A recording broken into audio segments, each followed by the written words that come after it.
program, but tonight I must read two at the beginning to set the stage. The first quote reads, "To explore beyond the known is at the core of our DNA."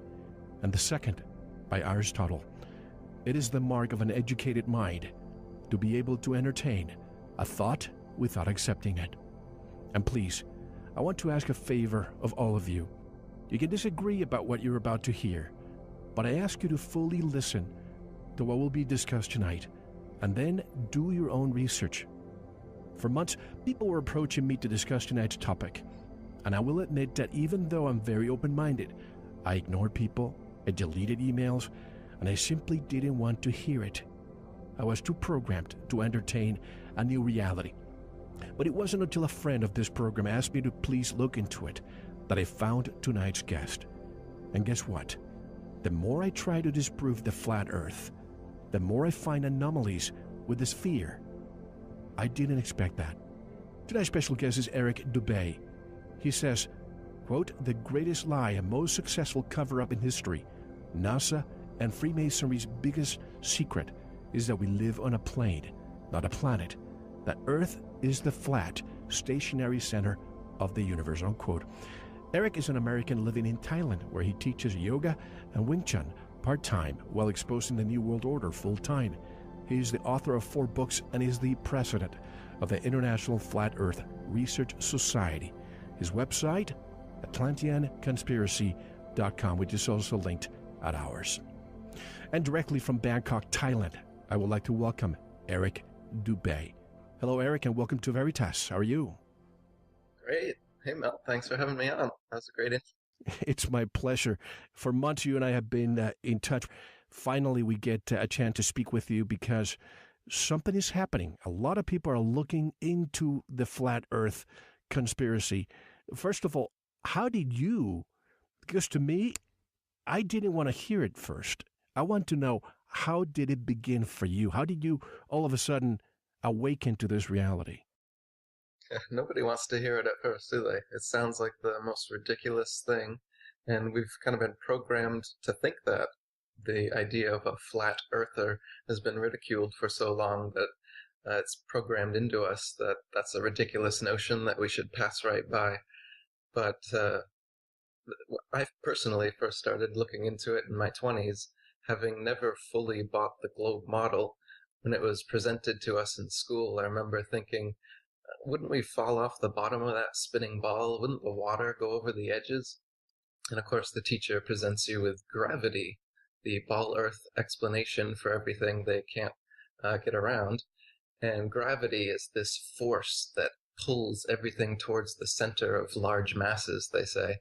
So as a result, we're stuck to the ball, the buildings are stuck to the ball, the oceans are stuck to the ball, and that's the explanation you get in school. So I went along to get along, but always had a nagging doubt in the back of my mind. And I started coming across information on geocentrism, which is that the Earth is the center of the universe and everything revolves around the Earth. We've been taught the heliocentric model in school, where the sun is the center and everything revolves around the sun. That was actually updated to what I call the acentric model, actually, because they say now that even the sun isn't the center, because the sun is only the center of a solar system, and the solar system itself is revolving around the galaxy, and the galaxy is revolving around the universe. So there's many supposed motions that they claim the Earth and the solar system and the galaxy are going under. So once I started researching geocentrism, I started finding proofs for the fact that Earth is stationary, and so couldn't possibly be the heliocentric model. And then as you get more and more into that, you find that not only is the Earth stationary, but the supposed curvature that they claim exists, 25,000 miles in circumference, they claim the ball Earth is, so there should be a noted curvature of 8 inches per mile squared, going by the Pythagorean theorem and spherical trigonometry. That's the curvature that should be present on a globe 25,000 miles in circumference, as we've been told, but you just can't measure it anywhere. So there's been experiments taken for hundreds of years trying to find this curvature, and it's just nowhere to be found. the Earth's flat as far as the eye can see. So I started reading some of these old flat Earth books from the 19th century by authors like Samuel Rowbotham, William Carpenter, Lady Blunt, Gerard Hickson, Thomas Winship, and some others. These are old flat earthers back in the 1800s. And I was quite surprised to see that they had plenty of proofs and evidence for their model, flat earth model. And over time, come to become a flat earther myself. So now, yeah, as you said, I'm the president of the International Flat Earth Research Society, and I've written a couple books on it. So that's my awakening. It's taken quite a while. It's been over a lifetime, but like I said, I never fully bought the model, so I wasn't like one of these kind of NASA science guys that's really into what they say or whatever. Right from the get-go, I already had my questions, so that nagging doubt in my mind was always there. I'm still searching. I'm still looking. And like I said at the beginning, the more I try to disprove it, the more I come back to it and cannot explain this fear. So this is really bothersome. So since May, which is when you and I made contact for the first time, I've been writing a lot of notes. So it's going to seem as if I'm jumping around, but I have 2 months worth of notes because I've exposed myself to a lot of information. And I hope that at the end of the interview, a lot of people can at least wake up to the reality that what we've been taught in school. What is the first thing you see when you go to preschool or even kindergarten or first grade? The first thing you see, it's that big blue ball that they have there. In fact, I've been collecting them for years. And now when I see them in my office and in my studio, I question that. But Eric, what are they hiding from us and why? Why can't independent explorers travel to the North and South Poles and military vessels patrol the areas and uphold restrictions by force? Why is that? Well, there's Arctic and Antarctic treaties, and so independent explorers aren't allowed to go to the North Pole or the Antarctic. I would say the reason is because of the flat Earth, and they don't want this to get out. So in the flat Earth model, the North Pole is the only pole. That's in the middle. Antarctica, instead of being a tiny continent on the bottom of the ball, is actually up surrounding us 360 degrees. And so regardless of whether you're on a ball or a flat plane, it's the case that if you travel south in a straight line from any direction, you'll end up in Antarctica at an ice wall. So in the flat model, that's all around you. Now, people have tried to go there independently, and they've been stopped by military vessels, put in jail, fined. Jarl Anderhoy is an example of this. So they just don't want you to go there. The only way you can go there is on their special pre-approved scientific missions. So why don't they want us to go there is because if you're able to go to the North Pole or Antarctica, then you're able to take a compass and find out if you're actually there. Part of the deception is that they've told us there's a geomagnetic pole, there's a dipole, and there's the geographic pole.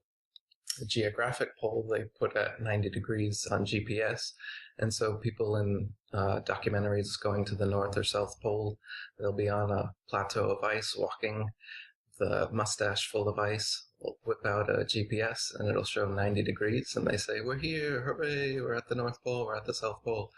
Nobody ever pulls out a compass, because of course we know the North Pole is magnetic, and all compasses go towards it.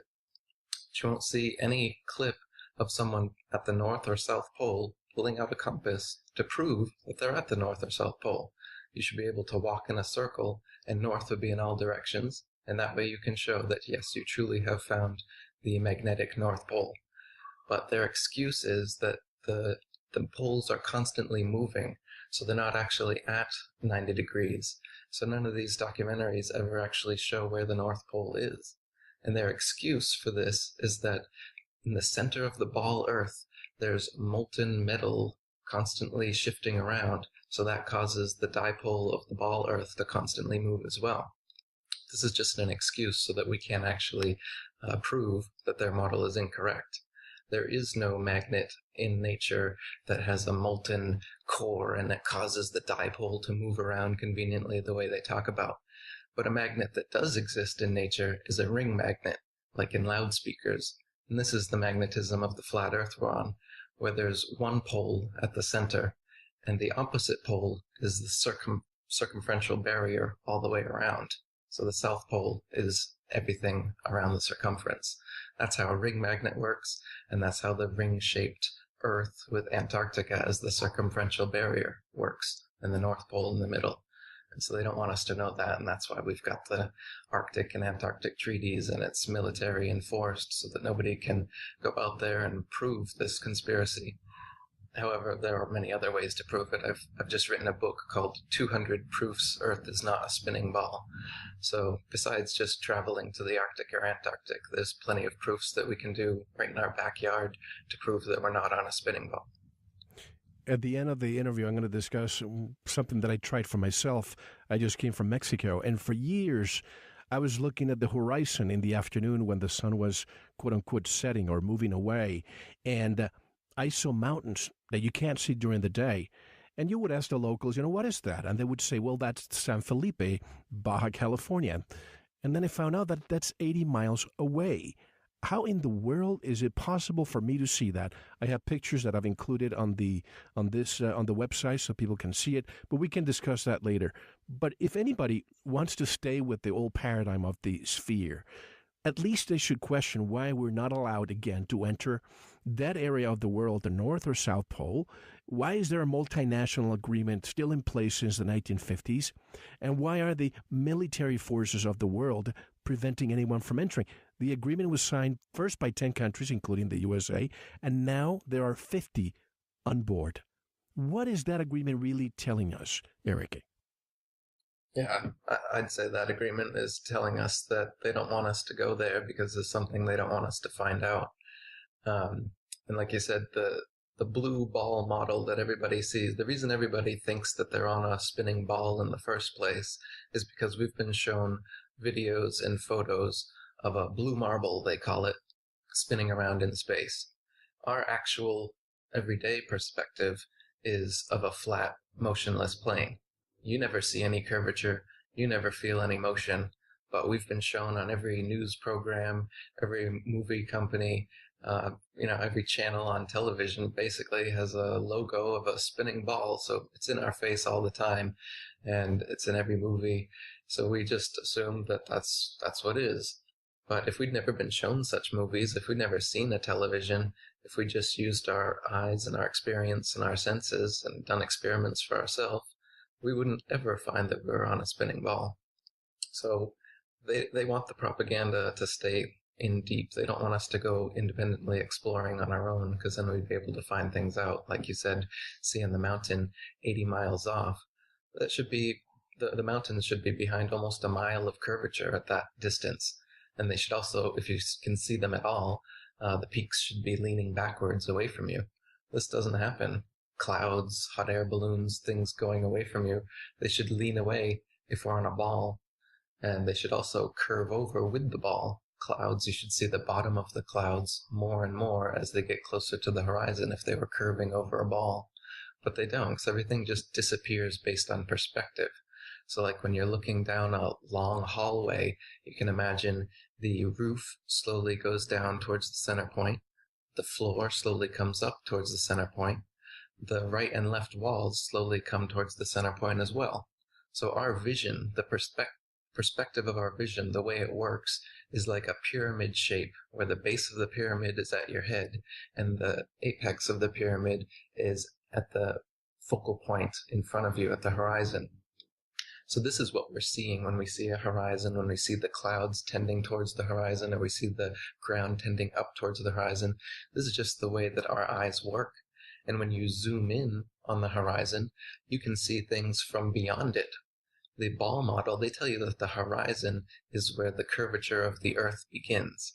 But if this is the case, then when you zoom in on the horizon, you should be seeing off into outer space, because the Earth starts to curve down more and more as you go. In reality, the better zoom lens you get, the more of our flat Earth you can zoom in.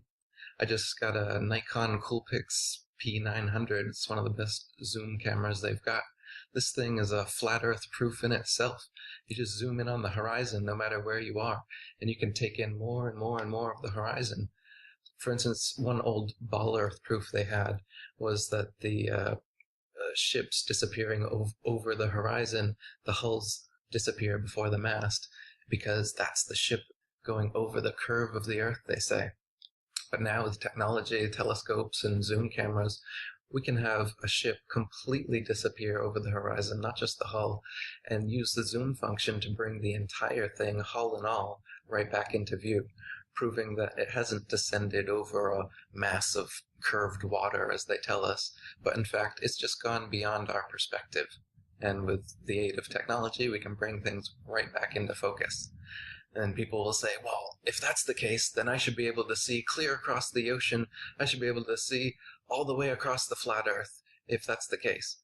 But we can, like I said, we can see much farther than you could see on a ball 25,000 miles in circumference.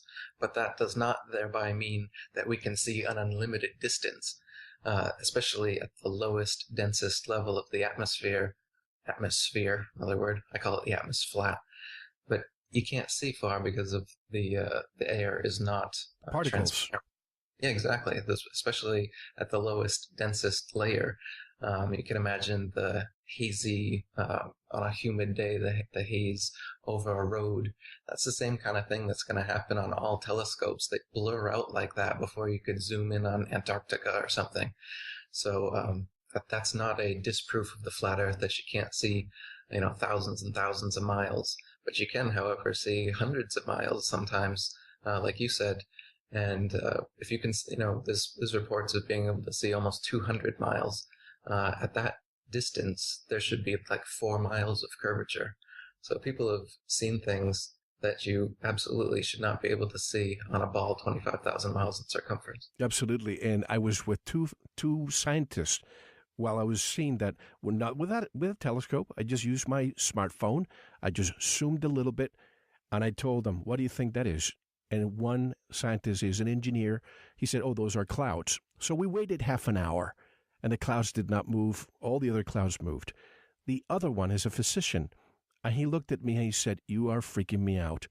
It's impossible. We should not be able to see beyond, 5-6 miles beyond? And then I showed him pictures of the mountains as if you were actually entering in a boat, going to the coastline. And those were the exact mountains that we saw 80 miles away. People in southern Spain are reporting they can see Morocco. Even recently here from the Great Lakes, they were able to see the Chicago skyline over 120 miles away. And of course, the meteorologist said, oh, that's just a mirror image or something along those lines. Did you see that? Yeah, I think it was 60 miles away, and he called it a mirage. A mirage, exactly. Now, a mirage is a genuine phenomenon that happens, but the picture is inverted when a mirage happens. Exactly. And the Chicago skyline was perfectly normal. And a mirage, you'd usually find it, well above the actual image, whereas this image is exactly where it should be, right on the horizon. If it was a mirage, it should be somewhere hazy up in the sky or something, but this image is right on the horizon, just as it should be. You should be able to see the Sears Tower's antennas at the bottom, not at the top as they are. Now, they are supposed to be, now I'm going to be jumping around, there are supposed to be about, 40,000 satellites above our heads. Is there a space air traffic or space traffic control system for satellites, Eric? So satellites, space stations, astronauts, space travel, this is all part of the ball Earth deception, as well as the moon landing and the Mars landings. They've got us thinking that they can suspend people and metal and spaceships and rockets and everything out in the non-gravitized vacuum space, they call it out there. So they say that there's atmosphere up to a certain indeterminable point that they've never told us, and this atmosphere at beyond that point becomes non-gravitized, non-atmosphere, and you just pop out and you can float, right? So anytime you've gone up in an airplane, a hot air balloon, a rocket, whatever, anything any of us amateurs can send up, no matter what, it goes up and inevitably comes right back down. They say that they can send stuff up high enough that it just keeps going up and doesn't come back down. And that's what they claim satellites are doing and the space station is doing. But again, we can't confirm this. Anything we've ever done comes right back down. So we have to take their word that this is possible at all. And when we look at their rockets, this is how they claim they get into outer space, is these rockets. Their rockets never go straight up.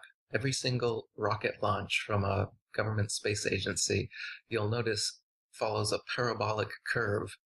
It goes up, it reaches a peak right around 100,000 feet, same place any amateur rocket would reach a peak. You just can't get much higher than that. But what they do is as the rocket starts coming back down, they make sure that it goes down over the ocean, out of the way of any curious observers. And as anyone can see it coming back down to Earth, asks, hey, how come the rocket's not going up anymore? They Like a say, bell curve. yeah. Well, it's going around the curvature of the Earth, is what they tell us. So every single rocket, the reason that it follows a parabolic curve, they say, is because it's going around the curvature of the Earth. The real reason is they can't get up any higher than that. And even if they could, you think about it, a rocket needs something to push against. So if you're in non-atmosphere, a rocket, any sort of propulsion would send you spinning violently like a gyroscope at 360 degrees. There's nothing to push against to send you to the moon or to send you to wherever they claim to be going. You'd just be at the whim of gravity or at the whim of space wind or whatever forces are pushing you. You wouldn't be able to do the things that they say they're doing out there in space. What they're really doing is using camera tricks like the movie Gravity. They use green screens and wires. They use zero-G planes doing parabolic maneuvers to fake that they're floating out in outer space. And they use dark pools with LCD screens projecting a fake ball Earth to do outside shots when they're on their spacewalks, as they call it. So just using these simple camera tricks, we've been convinced that they're able to send up rockets into this fake outer space area where you just float around. So satellites are out there in this floaty place they claim exists hundreds of miles up. We can only get about 20, 30 miles up, and any further than that, we just come falling back to the Earth. They claim that they have their special technology that only they can afford, the trillions of dollars of tax money they fleece from us. So because of that, they're able to get up higher than us to this floaty spot where all these satellites are. Now, in the floaty spot in the thermosphere, it's supposedly 2,000 degrees Celsius. And these satellites are made of gold, aluminum, and other metals, which all have melting points much lower than this. They get around this saying there's no air there, or whatever in the atmosphere, so the temperature doesn't translate onto the metals or something. But they've got an excuse for everything, as I've said in other interviews. They literally have a lame excuse for everything you can think of, and I know them all, and I can present them to you. But there's also a common sense flat Earth explanation for everything as well. People have been exposed to their ball Earth excuses for a long time, so they're quick to but they haven't heard of the common sense flat Earth explanations, so they're quick to ridicule those because all they've ever heard is this. Well, this reminds me of 9/11.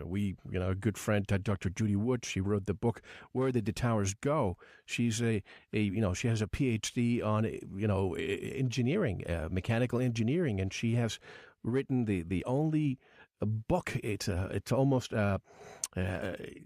you have to see it in a university to see it. It's 300, 400 pages long, and everybody ridicules her without even reading the book. The same thing I say with anybody who wants to discuss the flat Earth. Listen to what we are discussing tonight before you discount everything, because that's your programming doing its thing. It happened to me a few months ago. But recently I spoke with Bart Sibrel. He's the producer of the documentary "A Funny Thing Happened on the Way to the Moon." He's going to be with us in a few weeks, and he interviewed one of the Apollo astronauts and basically mentioned the Van Allen belt. And now we found out that there's not only one, but I think it's 5 layers.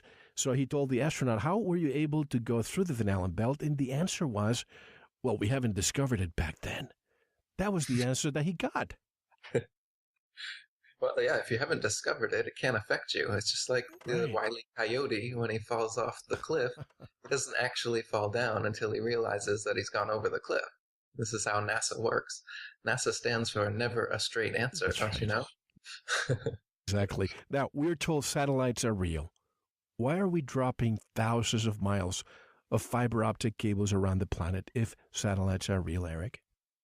All right, and why are we building all these cell phone towers all over the place if we've got satellites giving us cell capabilities? Everything is done ground based. Like you said, they've got fiber optic cables going across the oceans, they've got cell towers set up everywhere. So even GPS is just triangulated cell phone towers. Satellites are not necessary for anything that we do.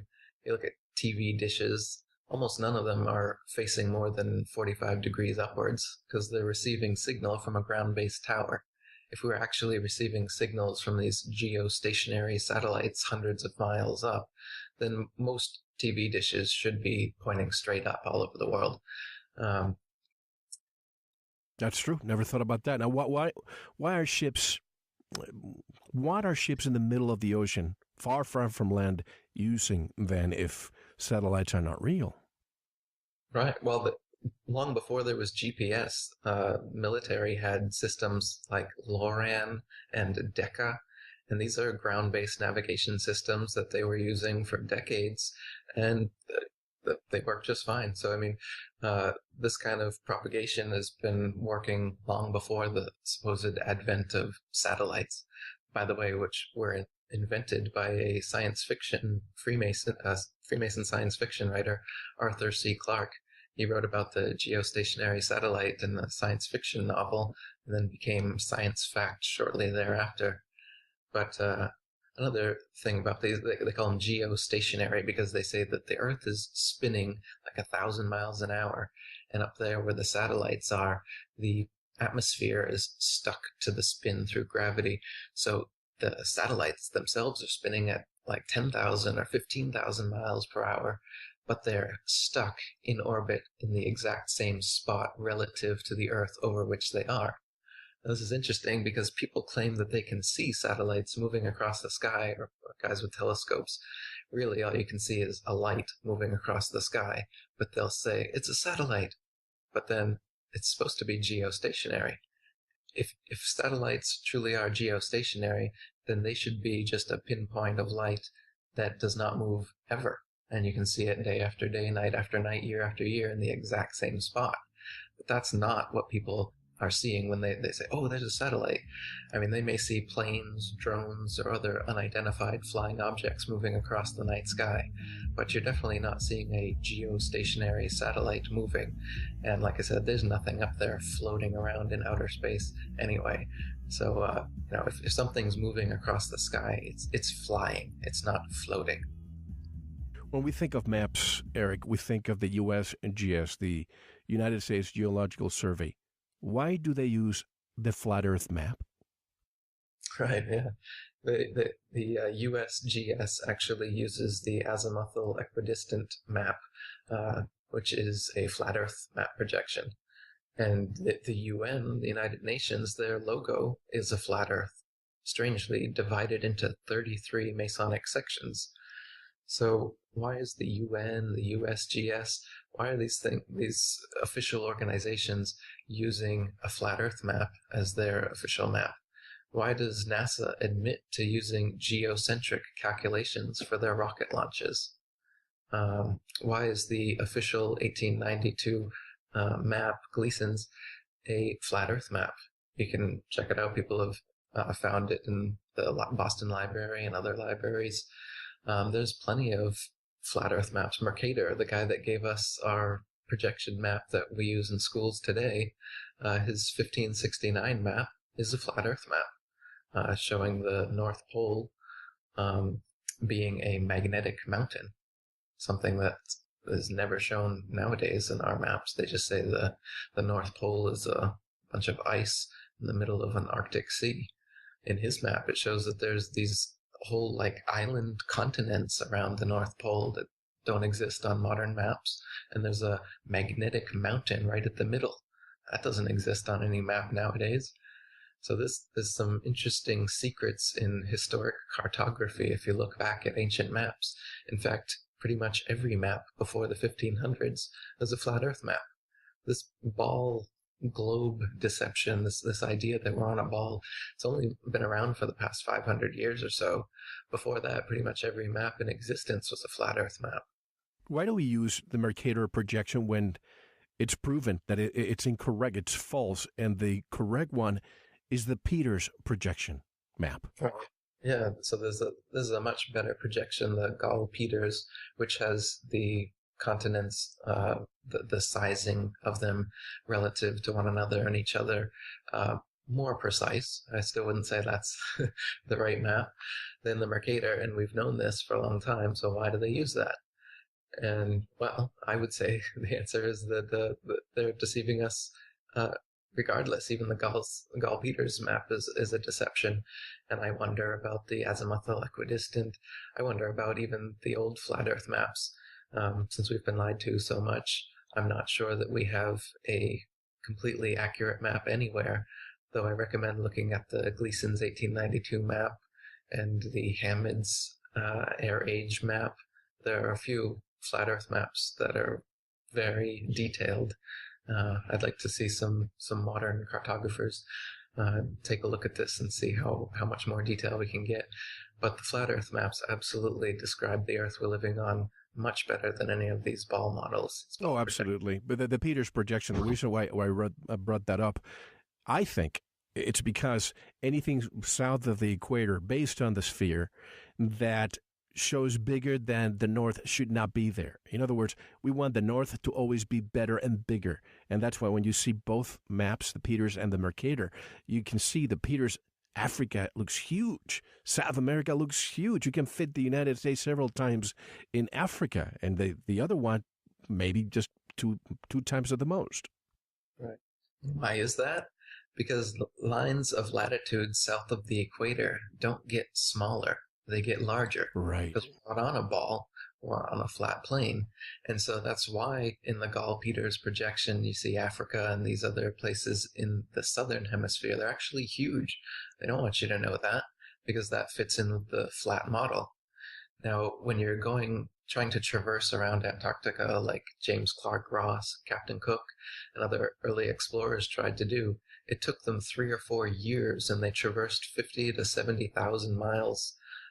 Where on the ball model, it should only be about 12,000 miles around Antarctica. It shouldn't take you that long to go around it.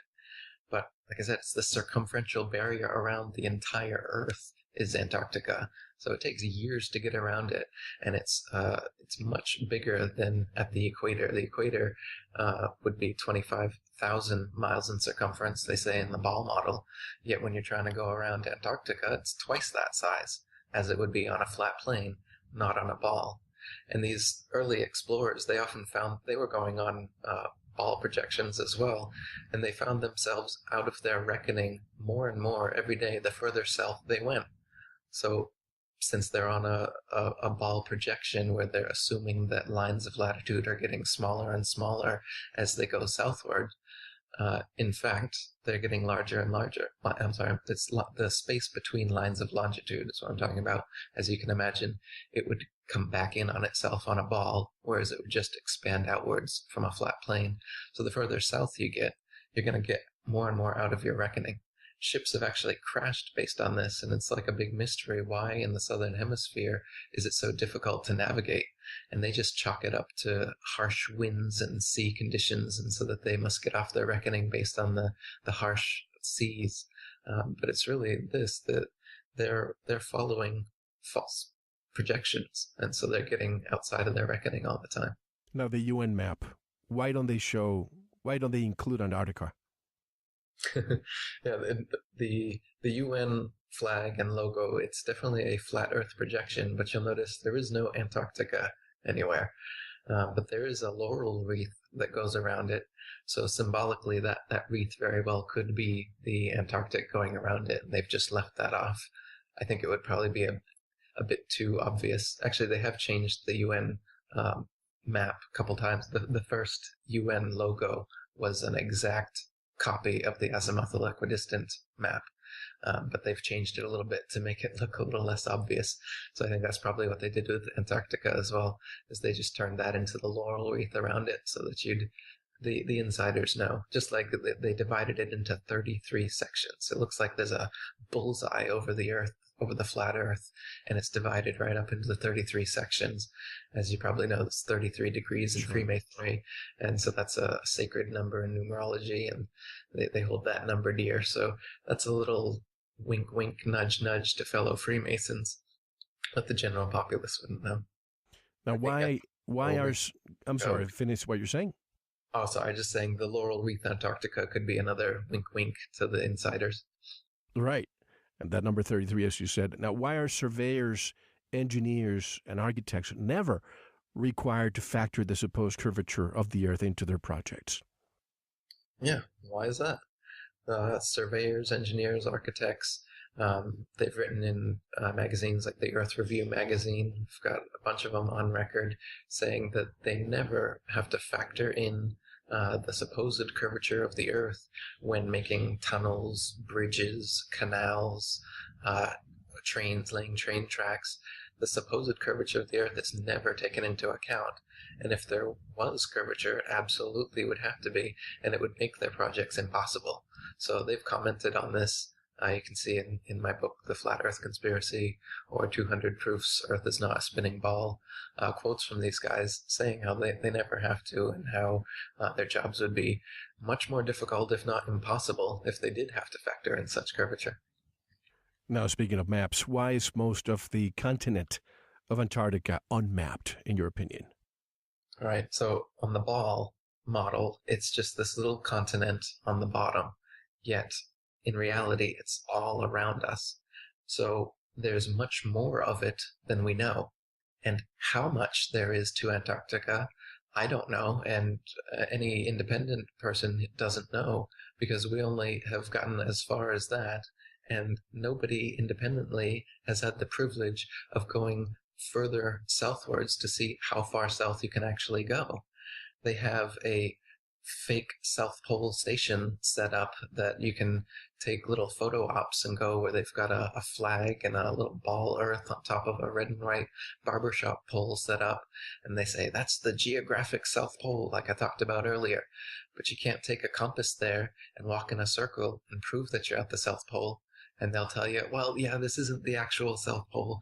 The actual South Pole is a little somewhere else, indeterminable, that they don't know because it's constantly moving. So really what it is they've just set up a little place at an arbitrary point along the Antarctic ice and called it the South Pole. In reality, we don't know how far it goes. Perhaps the people who've set up the Antarctic Treaty, the government, the Freemasons, the one who've perpetuated this deception from the beginning, I'm sure they know how far it goes.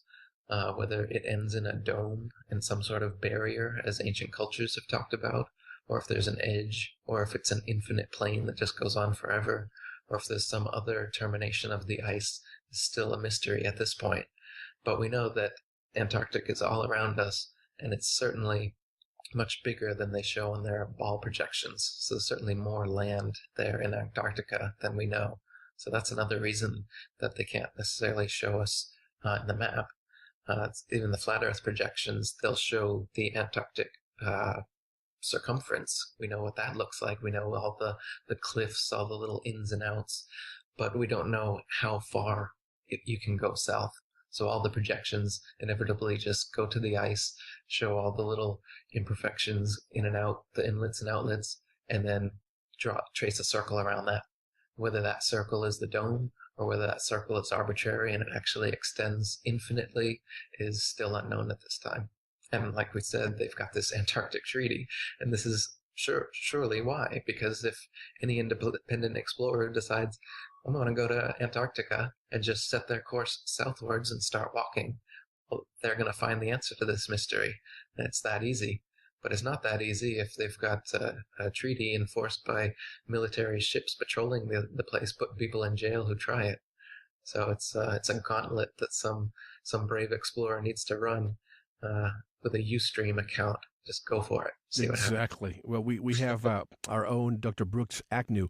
He was trying to go to the North Pole first, and then he was going to go, I believe, to the South.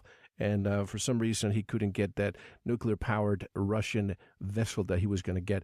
But Admiral Byrd, I'm sure you're familiar with his expeditions. He had several expeditions, and the last time it was after World War II. He was supposed to go for 2 months and had to return in 2 weeks.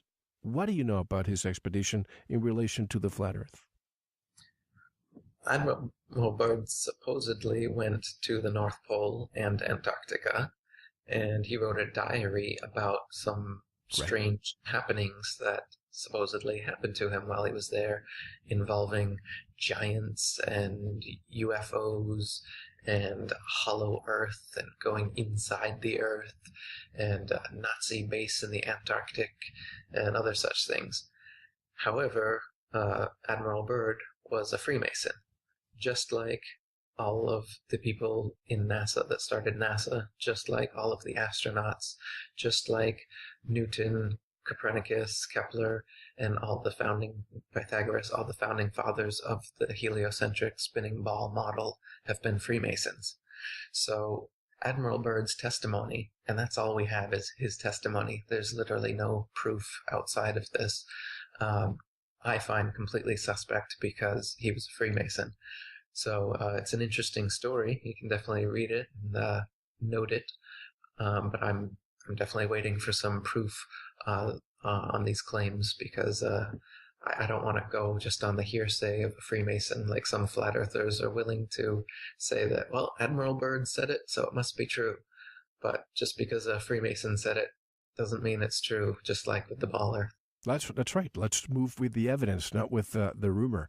Now, if the South Pole or Antarctica is a sheet of ice 360 degrees around us, has anyone done an experiment where two ships meet somewhere and then go in opposite directions around the sheet of ice and then meet on the other half of the circle? Do you know? No, I don't think that has been done, nor has a north-south circumnavigation of the supposed globe ever been done. We've circumnavigated the Earth, but we've done it in an east-west around the Earth fashion. So nobody has ever actually gone from North Pole to supposed South Pole and back around in an airplane or in a ship. You couldn't do it anyway. But they've gone in airplanes and in ships around east to west, so they call that a proof of the ball Earth, that they've circumnavigated. But really, you can do that on a flat plane as well, so that doesn't prove anything. They also say that on a ball, you should be able to go 10,000 miles in a straight line, take a 90-degree turn, go 10,000 miles, take another 90-degree turn, go 10,000 miles, and you should make a triangle over the sphere. Now, in one of their videos on YouTube, their popular Ball Earth videos, they claim that this is a proof of the ball. But this experiment's never been done either. They claim that, you go take 3 90-degree angles, 10,000 miles, and you'll be back where you started, proving that you're on a spherical, going over a spherical surface, not a flat one. A flat one, you'd have to take 4 90-degree turns to get back. But they've never actually done that experiment. Just like they've never actually done a north-south circumnavigation and recorded it. So, like I said with the Byrd testimony, any experiment that they claim is a proof, but they've never actually performed it and show us evidence, I'm not buying it. Some people say that the Earth is an oblate spheroid, but take Neil deGrasse Tyson. I'm sure you hear this name all the time. He says the Earth is pear-shaped. If that's the case, why haven't we seen a picture of the Earth looking like a pear?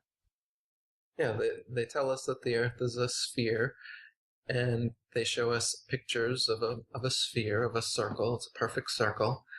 And then they come out and they say, well, it's actually an oblate spheroid. Oh, what's that? Well, it's a sphere that's flattened at both poles, so it's more of an oval shape. Oh, all right, well then why do none of your pictures or videos show an oval-shaped Earth?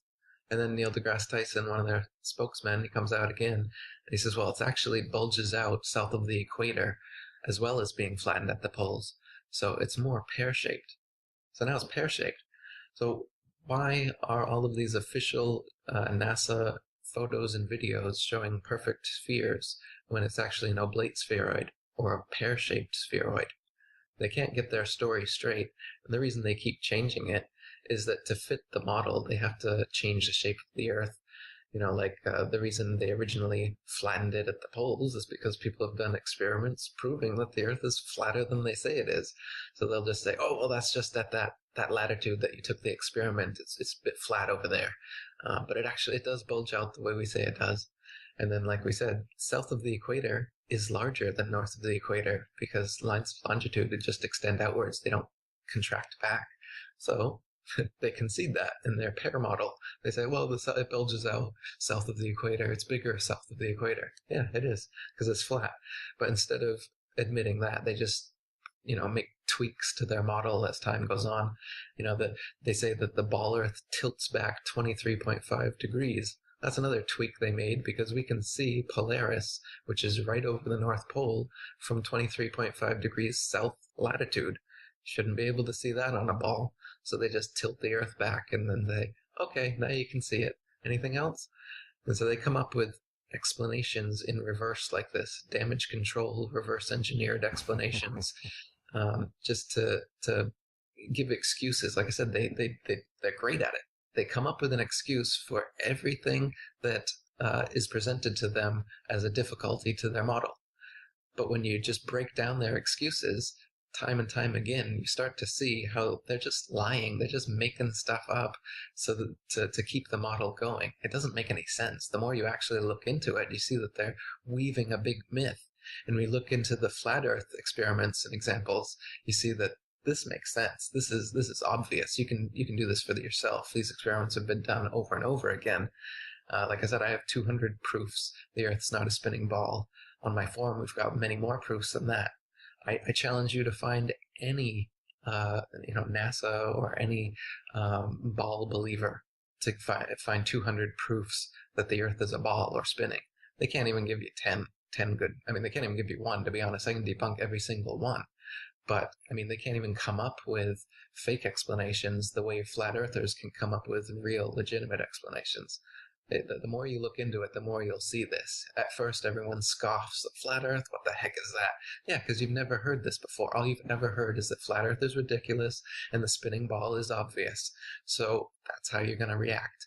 But I challenge you, you just look into this some more. You're going to shift. It's going to become exactly the opposite. You're going to scoff at this stupid spinning ball model, the idea that you've ever believed that this happens, and you're going to see how obvious it is that the Earth is flat and motionless, just as it appears to you, just as it has appeared to everyone throughout all of history. Even President Obama ridicules it when he says, we don't have time for a meeting with the Flat Earth Society. But I found interesting, Eric, that we hadn't seen a NASA photo of the Earth since 1972, the last Apollo mission. We saw a few photographs, but years ago, something dawned on me that they had different pictures of the rotation. But what struck me as strange was that the clouds were exactly in the same position. And then recently, you probably saw it about 3-4 weeks ago, NASA came up with this new picture of the Earth having the moon going around it that looks so photoshopped to me. Did you see that? Yes. They called it EPIC.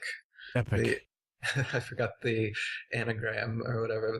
It's EPIC stands for the name of this satellite that they claim is 1 million miles away, and it just sent them these photographs or whatever. I don't know, is it a photograph or a video? It's such a bad video you can't even tell what it is. Oh, supposedly a video, yes.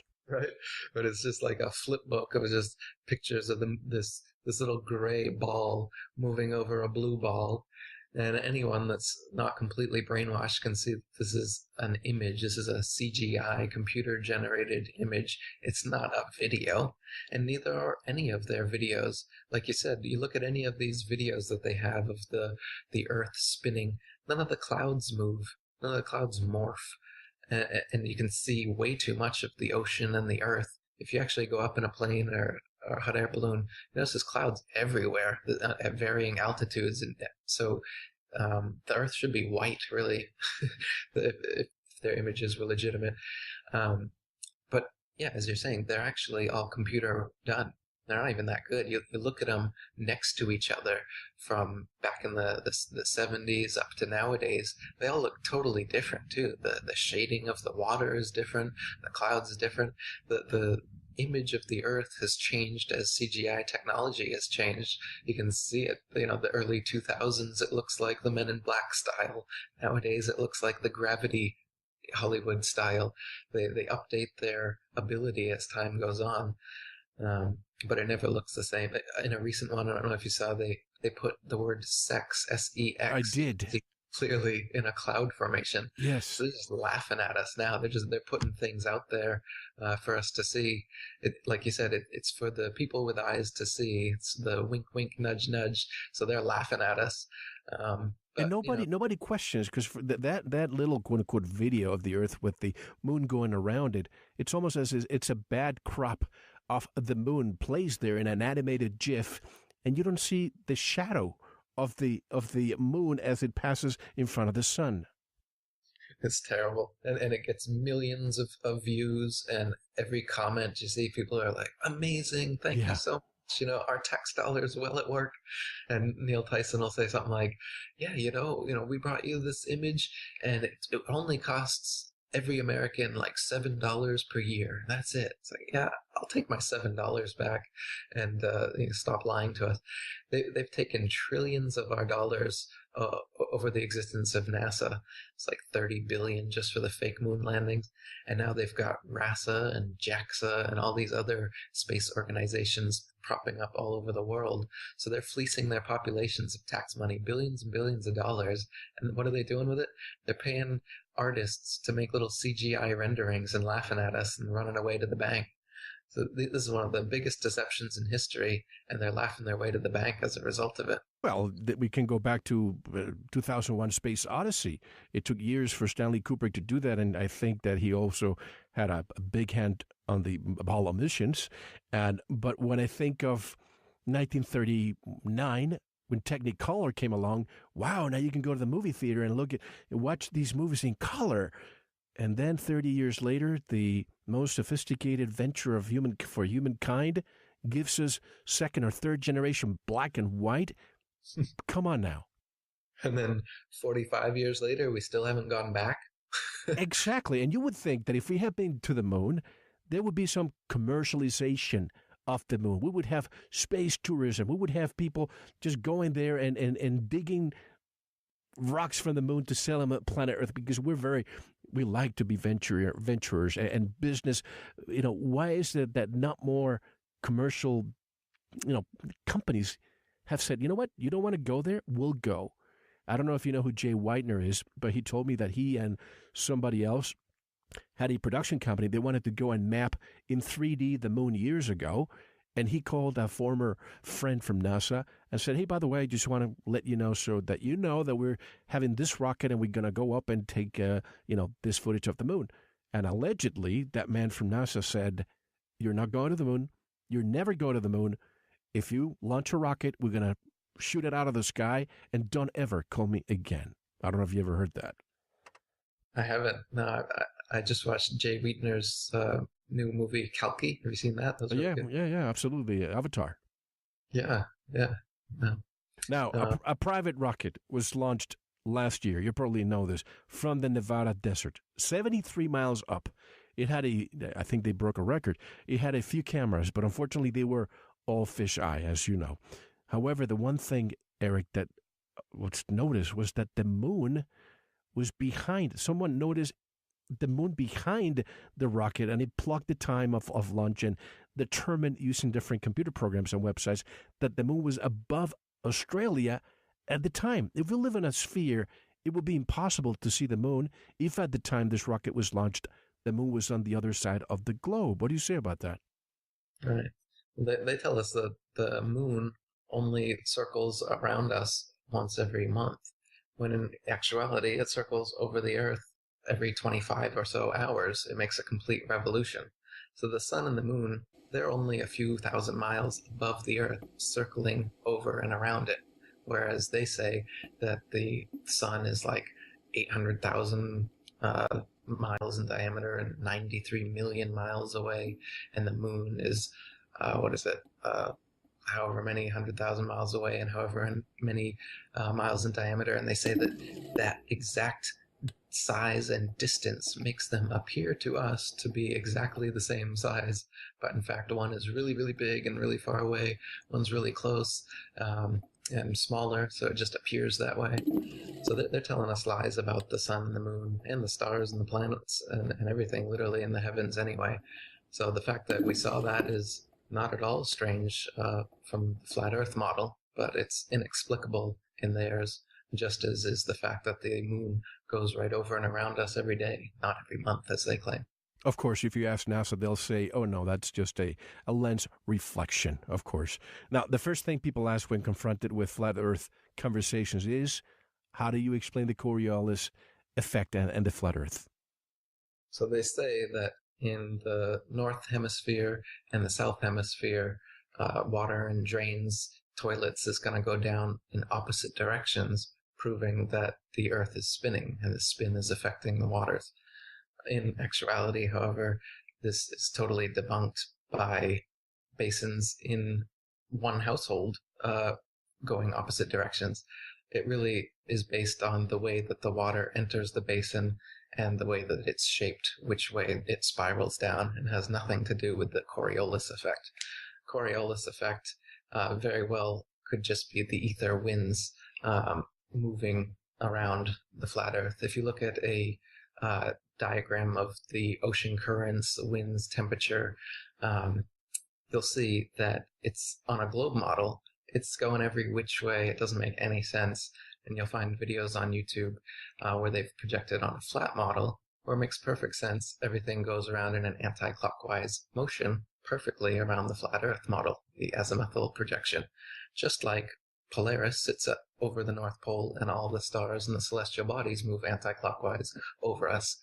Because that's what's actually happening, is that like they call it ether or call it a invisible web, there is a connection to all the stars, all the planets, everything that we see in the sky above us is moving anti-clockwise around Polaris.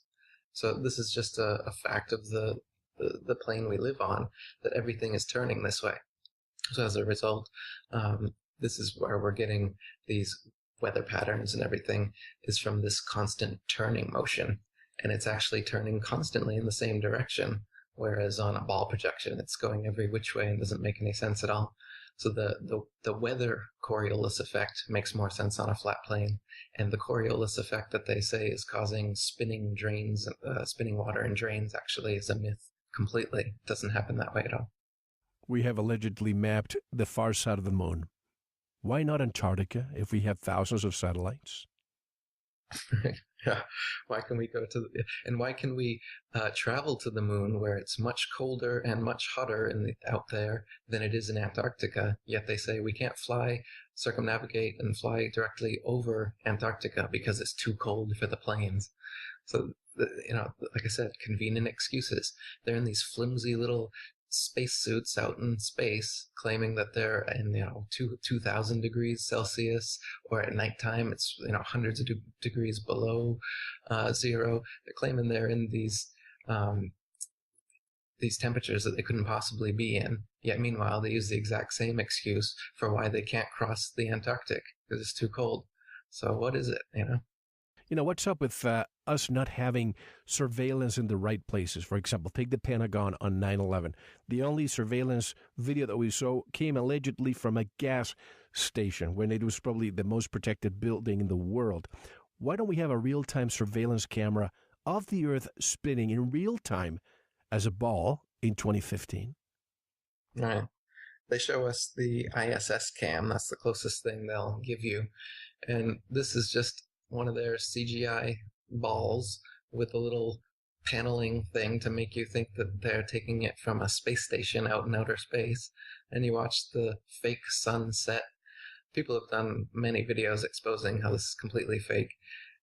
So they do have something like that to appease us, but it's not real. You look at these ISS footage videos, and they're using a map projected onto a ball Earth. You can clearly see that this is not a video. You look at the layering, the texturing, just look at it with open eyes. You've been looking at these videos for so long now, assuming that they're real. And like I said, there's millions of views, the comments, oh, beautiful, amazing, stunning, look at the Earth. And so you think that these are, amazing videos of the Earth. Take a closer look. You're going to see that these are just amazing, stunning, beautiful CGIs. These are all done on computer. And some of the Hollywood stuff is better. You compare some of these ISS supposed videos of the spinning ball Earth to the movie Gravity that just came out. Man, the movie Gravity got it a lot better. Pay attention. You'll see how much CGI is being passed off as reality nowadays. I don't know if you know this, but the director of the movie Gravity was in a conference one day, and a reporter, and this is seriously, this is not humorous or a joke, the reporter asked Alfonso Cuarón, the director, Mr. Cuarón, how were you able to sustain spending so many months in the space stations filming the movie? And of course, the director laughed about it, and he kept answering the question. But even some of the reporters believed that the movie was filmed in space. Right. Yeah, well, it's just like everybody now believing that that grainy black and white footage of the moon landing was actually filmed on the moon, even though, of course, it could have been filmed in a studio, you know. And have you heard that the original footage has now all been lost? So we can't even verify those That's original. right. Supposedly was found at a McDonald's somewhere. Hundreds of, come on, how much did it cost? $38 billion for us to go to the moon, and they lost the footage and the proof? Give me a break. They've lost most of the blueprints for the lunar lander and all the vehicles. They've lost the data telemetry tapes that prove that the vehicles have actually traversed those hundreds of thousands of miles. So all the physical evidence is gone. Why? Oh, I wonder. Of course, if they can't show us this stuff, because then when it can be analyzed independently, it can be shown for the fraud that it is. So just like the Pentagon footage, why do we only get, like, at first we got nothing, then we got 5 frames with a little thing saying plane, but you couldn't even see a plane, you just see 5 frames of an explosion. Why is that? Well, obviously because they're lying to us, so they can only cover it up by saying things like, oh, the camera battery didn't work. Oh, we lost the tapes. Oh, sorry. So that's how they do it. Like I said, excuse after excuse after excuse. They never, no liar admits the lie. You just keep going with it, obviously, especially when you're getting paid billions of dollars of it and your entire career and reputation and hundreds of year deception is on the line. They're not going to come out and be like, you got us. You're right. Eric was right, guys. All right. It's flat. No, they're just going to keep going and keep making up excuses, and they've literally been doing it for 500 years. And that's why we've gone from a ball to an oblate spheroid to a pear. What's next, It's going to be an amoeba. It's an amoeba-shaped Earth next. They're going to have to make so many modifications to it. It's going to be like clay in a potter's wheel, throwing it against a wall, trying to answer all the flat Earth refutations. And the problem is that most people don't ask questions. I remember years after the 9/11, I hate to say attacks, but the event happened when the newspapers' headlines came out and said, oh, we finally found a video that shows a plane crashing into the Pentagon. No pictures, nothing. It just read that. Most people just saw that. Oh, good. You see, we have the answer. Those conspiracy theories just go to sleep. Go back to sleep now. But we have to take a one and only intermission. We're just scratching the surface, folks. If this is the first time you've ever heard about this topic being discussed in the 21st century, well, you're in for a big surprise, because we have so much more when we return with Eric Dubay.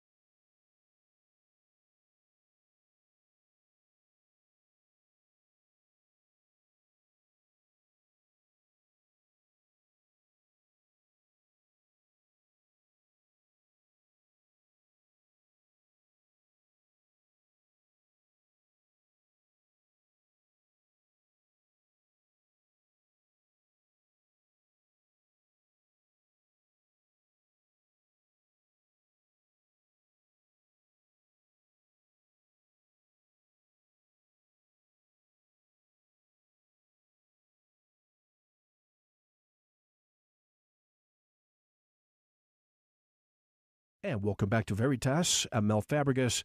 Delighted to be here with my special guest tonight, directly from Bangkok, Thailand, Eric Dubé. Eric, some people have emailed me these pictures of the bases in Antarctica, the research bases that are there, and they're showing what looks to be two suns. If we are on a flat Earth and let's call ourselves a puddle, one of many puddles, could that other sun be another sun that belongs to another puddle? And because they're down there in the extreme, circumference of the Earth, they're able to see that? That's one possibility for that explanation. Another is Rahu, which is another celestial body in Vedic astronomy that they said existed the same size as the sun and the moon. It's also been called the black sun.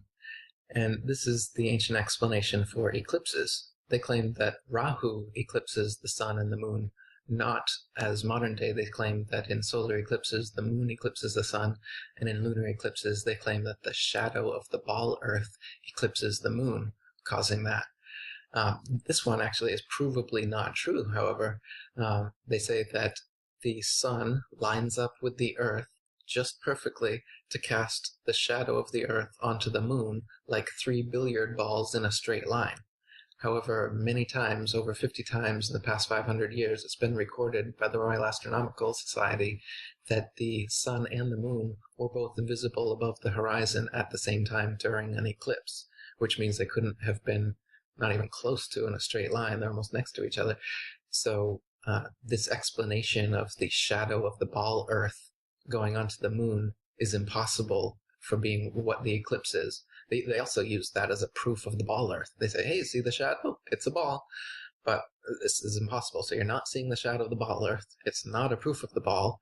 And in fact, a better explanation is this ancient explanation of the black sun, or Rahu, which occults the sun and the moon at certain points during the phase. There's an 18-year cycle that eclipses go through, and every 18 years it repeats. So you can predict eclipses based on this geocentric flat model with Rahu, as they've been doing for thousands of years. Nowadays, they claim to be predicting it based on the billiard ball, sun, moon, and Earth lining up. But as I said, this is not happening. So this is yet another lie. And this claims of seeing Nibiru or some other celestial body very well may be this translucent dark body, the black sun, since we're not told about it anytime we see strange phenomenon and think it could be a second sun, it very well may be this one, the black sun. And with all due respect to the late Zacharias Sitchin, anybody who wants to listen to his last interview, you can go to our websites right there. The fact that he had his office in Rockefeller Center in New York City makes you wonder if he's part of those cultural editors that continue to keep us in the dark. But Eric, you say the moon is self-illuminated. Why do we only see portions of the moon during the various moon phases? Yeah, they say that the cause of the moon's phases is the reflected sunlight hitting it. But you can prove that the light of the moon is totally different from the light of the sun. The effect it has on foods and plants is different. The actual temperature of the light is different. So if you're in the sun, of course, in the shade, it's cooler than in the sunlight. But in the moonlight, it's cooler in the moonlight than it is in the shade. So if you go in the moon shade, temperature goes up. So it couldn't possibly be reflected sunlight, otherwise it would be warm, just like the sunlight is warm. So it's casting its own light. The phases are a function of the moon itself, and it's provably a translucent flat object, not a opaque ball as they claim the moon is. If the moon was a ball, first of all, you'd be able to see different faces from different areas on Earth. So if you're at the Arctic or the equator or the Antarctic, you should be seeing different features because you're looking at a different face of the moon from there. However, no matter where you are on Earth, you'll see exactly the same face, the same man on the moon, the same rabbit will always be there, but it'll be tilted 360 degrees at various inclinations because the moon actually turns like a wheel as it goes around us. And that's another proof they use of their ball model. They say in the north hemisphere, the moon is right side up, and in the south hemisphere, it's upside down. So that's proof that we're on a ball. But as I said, it's not so simple that it's just right side up in one hemisphere, upside down in the other hemisphere, but rather it's always turning. So you can find pictures of it at all inclinations, not just two opposite inclinations. So this is one proof that the moon is not a sphere. They say that the moon's a sphere and it rotates as well as the Earth, but since we only see the one face, their excuse is the moon rotates the opposite direction the Earth does, and it's perfectly synced so that when the Earth is moving and the moon is moving, we never see any other face. So another convenient explanation. But in reality, the reason we never see the dark side of the moon is because it doesn't exist. There isn't another side of the moon. It's just a translucent, it's not densely physical because you can see through it.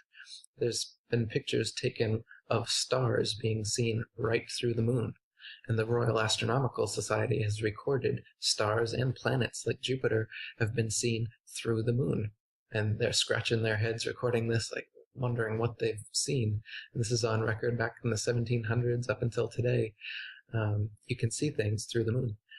On a clear afternoon, you can see the blue sky through a waxing or waning moon.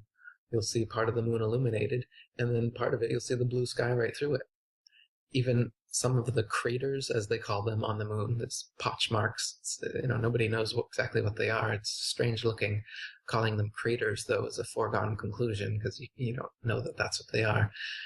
Especially, as I'm saying, some of these supposed craters, you can see the blue of the sky through the crater. So it's obviously not something that's densely physical. You can see through it. You can't see opposite faces from different places. And if it was a ball can't reflect light either. The only way that the moon could reflect light like they say it is if it was a flat or a concave surface.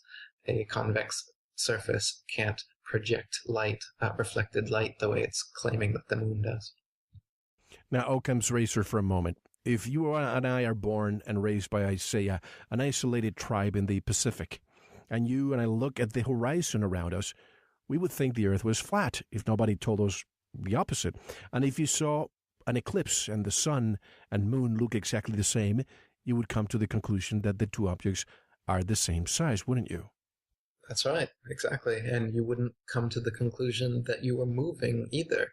They say that we're spinning 1,000 miles an hour, we're going around the sun 67,000 miles per hour. There's no way you would think of that because it's nowhere evident anywhere that we're moving. Instead, you'd look up and you'd see that the sun, moon, and the stars are all revolving perfect circles around us. And that geocentric common sense perspective is what you would assume the truth was, until some liar with a NASA logo on his shirt, a little forked snake tongue, if you notice, that's what the logo is. They come with their little forked snake tongue and they say, "Oh, silly peasant, you're not motionless with everything revolving around you. The sun is motionless and you're revolving around it, silly." So what they do is they set themselves up as the authority. That's what every liar does. That's why psychopaths, they get this thing called the duper's delight. They love to pull a fast one on you. Not only is it fun for them, it's hilarious for them to pull this biggest of all jokes on people. It also sets them up as the authority. So not only do we give them all of our money for these fake CGI pictures and whatnot, we also go to them like they're the priests of metaphysics as well, because they're the only ones who can peer into the universe and tell us exactly what's going on here. So people like Carl Sagan and Neil deGrasse Tyson, in actuality, they're just Freemasons lying to you, stealing your money, but you think that they're like the priests of science telling you knowledge of the universe that nobody but them has access to. So they set themselves up as the authority by telling this biggest of all lies, and then everybody has to ignore their common sense and their own experience and experiments and go to these guys and ask them what the truth is, and they just feed you a bill of good lies all the time. And that's where we're at today. We've all been brainwashed with these excuses of why the Earth's curving and spinning and all this nonsense. Like you said, if you were left to your own devices, if you were born in some tribe somewhere, there's no way you'd ever come up with this heliocentric ball idea. The Earth is clearly flat and motionless to anyone that's ever walked the Earth and not heard a NASA spokesperson. Speaking of the Earth moving so fast, when you look at a quiet pond, the water is so calm, you drop a pebble, and you see the rings start circulating wide as if there's no movement around us. And this leads me to the next question. The tides. Why low and high tide happening only in the ocean and not in lakes or streams? Right. So water is another great proof of the flat Earth and disproof of gravity. So water, the natural physics, is to always find and remain level. If water is contained somewhere and let go, it will flow in all directions to find the easiest way to find its own level again, and then it'll remain still. So how is it possible that all of the oceans on the Earth are actually curved bodies of water curving around the Earth like this? That's not the natural physics of water to do that. They claim that gravity does this, but they can't show you any example of water gravitized around some ball and just sticking there the way they claim it does. And they also claim that the gravity of the moon somehow causes the ocean tides to lift up towards the moon, and that's what's causing the tides, as you said. But like you said, why are not the seas and rivers and lakes and other inland waters, why are they not similarly affected? Why aren't those bodies of water having tides and being lifted towards the gravity of the moon? Well, obviously, it's because this explanation is bunk, just like every other explanation they give us. It's impossible that tides are caused by the moon's gravity. Otherwise, all water would be similarly affected. The reason it's not is because gravity doesn't exist, and this is a nonsense explanation. Now, let me ask you about, and this might be a left-field question, so I'm okay if you don't know what to say. Let me ask you about ancient maps for a moment. You may know that Christopher Columbus, Cristobal Colon, his real name, was not an Italian fisherman from Genoa, Italy. He, in fact, was a Sephardic Jew from Catalonia, Spain, who had to hide the fact he was Jewish because that same year, in 1492, Jews were being kicked out of Spain. So do you think he had an ancient, of course he lied in order to get the funding from the kingdom. Do you think he had ancient maps in his possession? Right, absolutely. It's a huge lie that ancient civilizations never interacted with each other before Columbus, or that we never knew that there was a whole other continent out there. This knowledge was certainly suppressed, and it was kept to the royal class and the aristocracy. But Columbus, of course, he knew, and there's no way that he, the story that he was trying to find India, and they to this day they still call Native Americans Indians because he was expecting to find India. I mean, what a stupid story that we hang on to this very day. There's been paintings of white men. There's been symbols like the cross and swastika and other ancient symbols have been found. The Buddha, sculptures of Buddha have been found in America. So the languages, you name it, there's inexhaustible proof that the East and West hemispheres knew about each other and had interacted for thousands of years before Columbus. There may have been the Dark Ages. There may have been a time when there was limited interaction, followed by this new breaking out they talk about. But as far as truly ancient civilizations, they were worldwide. And coincidentally, right on our website, we have a blog entry titled, "Where Did Chief Joseph Get His Mesopotamian Tablet?" A gift that he gave, one of the generals when he came to America. And how did he get that? It's an artifact dated back to 2042 BC. So obviously the Assyrians, the Babylonians, had interactions with this world. The pyramids, all of a sudden, the pyramids popped at the same time, and they more or less had the same architecture style, when we in fact did not have any kind of interaction, and we had to believe that Christopher Columbus discovered or rediscovered or actually opened the route from Europe to America. Right.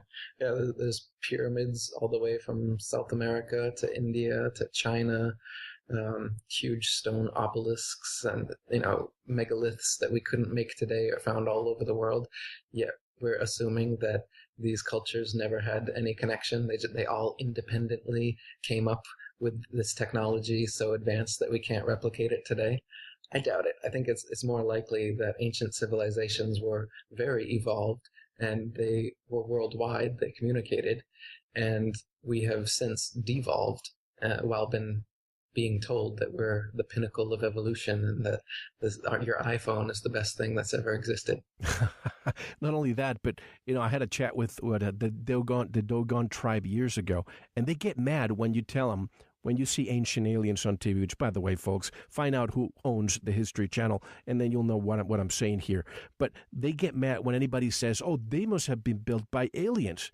When in fact, I think we had a very, very smart civilization, perhaps a universal language, a universal mind, thousands of years ago. Something happened, and now we just can't replicate what they did, even with today's technology. Right. Our wise ancient human heritage is so removed from us now that it's alien. We think of, the pyramids and the megaliths and all these things being so beyond us that they are alien to the human race. But this could be just that we've devolved and adapted so far away from how our ancient ancestors were that it's become alien to us. That doesn't mean that humanity had to have been visited by some other species to be able to construct the kind of things that we used to. It just means that our consciousness may have shifted and we've gone more towards metal technology, say, than internal consciousness technology. People of the past, for instance, in a Mithraeum, an ancient temple to Mithra, they looked like a modern Catholic church with pews and an altar and the priest at the front gives you communion. But in a Mithraeum, you get sacred mushrooms and oils, and then you lay down in these saltwater tubs. So the pews are like saltwater tubs. They're all connected, and you have a midnight mass. That's where this comes from. And there are holes cut in the ceiling over each of the tub.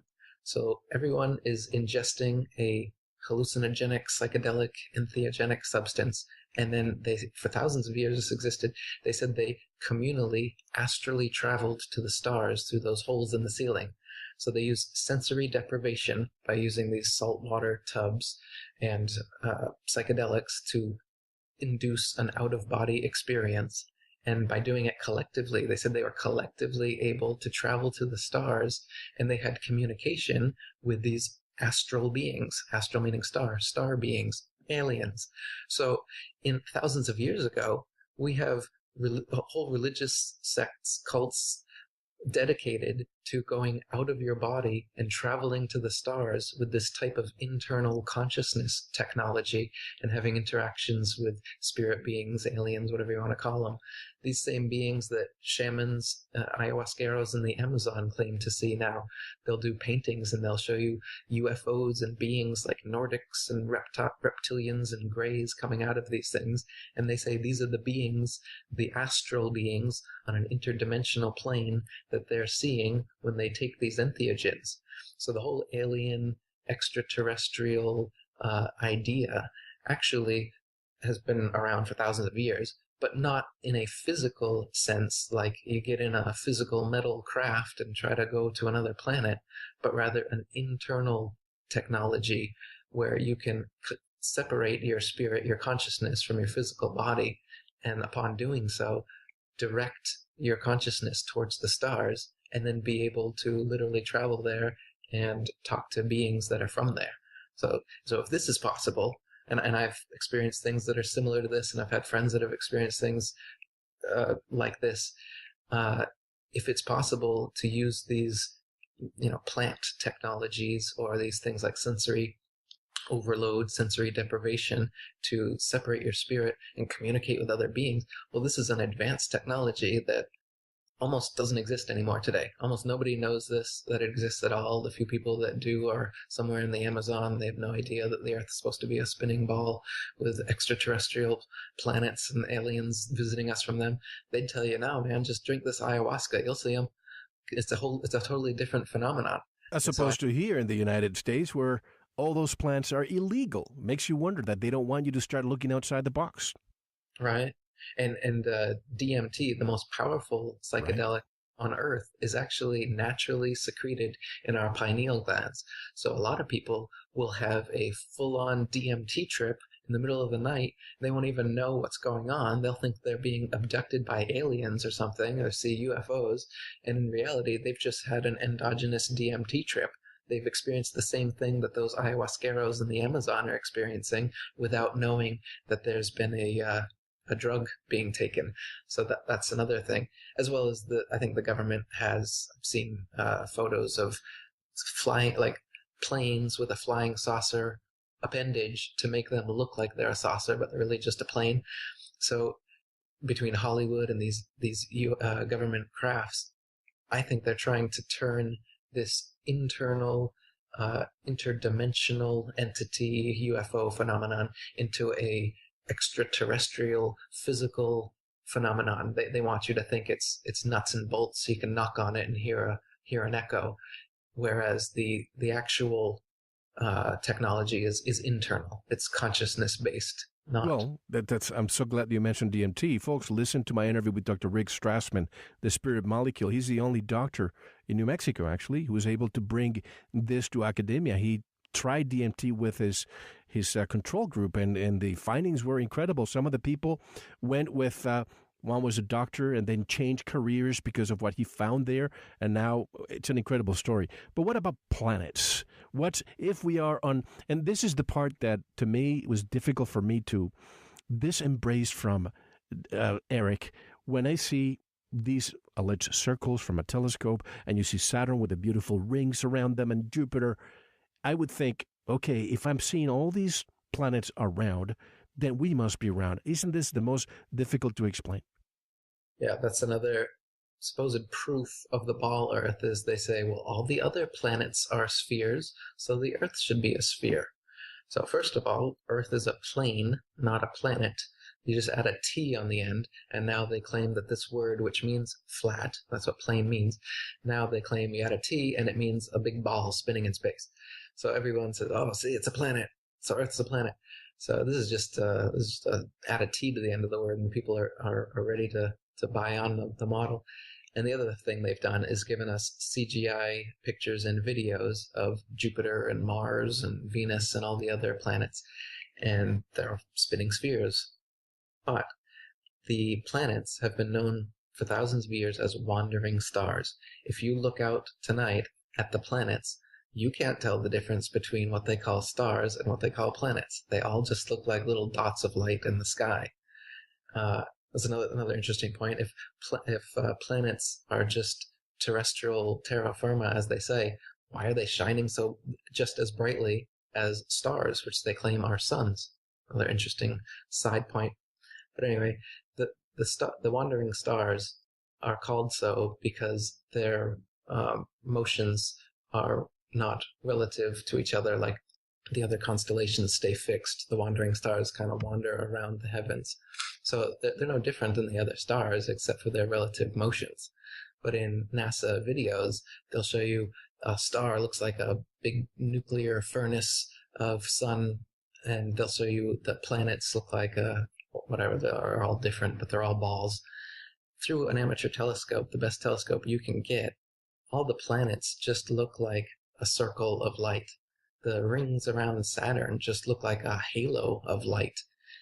If you type into Google or even on NASA's official website, real planet footage, actual footage of the planets, something like this, you won't find any.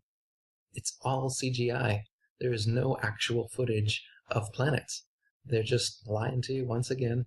So if you look out in a telescope, you look at the planets yourself, you'll see that they're barely different from stars.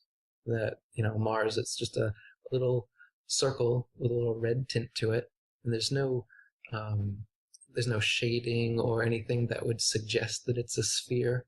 Yet when you look at the Hubble telescope show you Mars, it's clearly a sphere. The shading, everything's all in clear view.